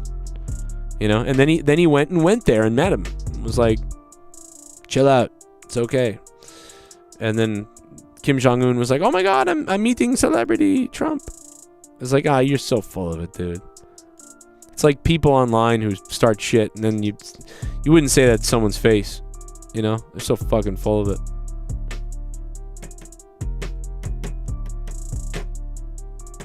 Nuke the whales, says James Hull. Jesus Christ. Well, then in Star Trek 4, we're going to be sucked to death. This war was the media. You might be right about that. Diverse. Well, at least you got me to think, Diverse, and you made me, have to say something, you know?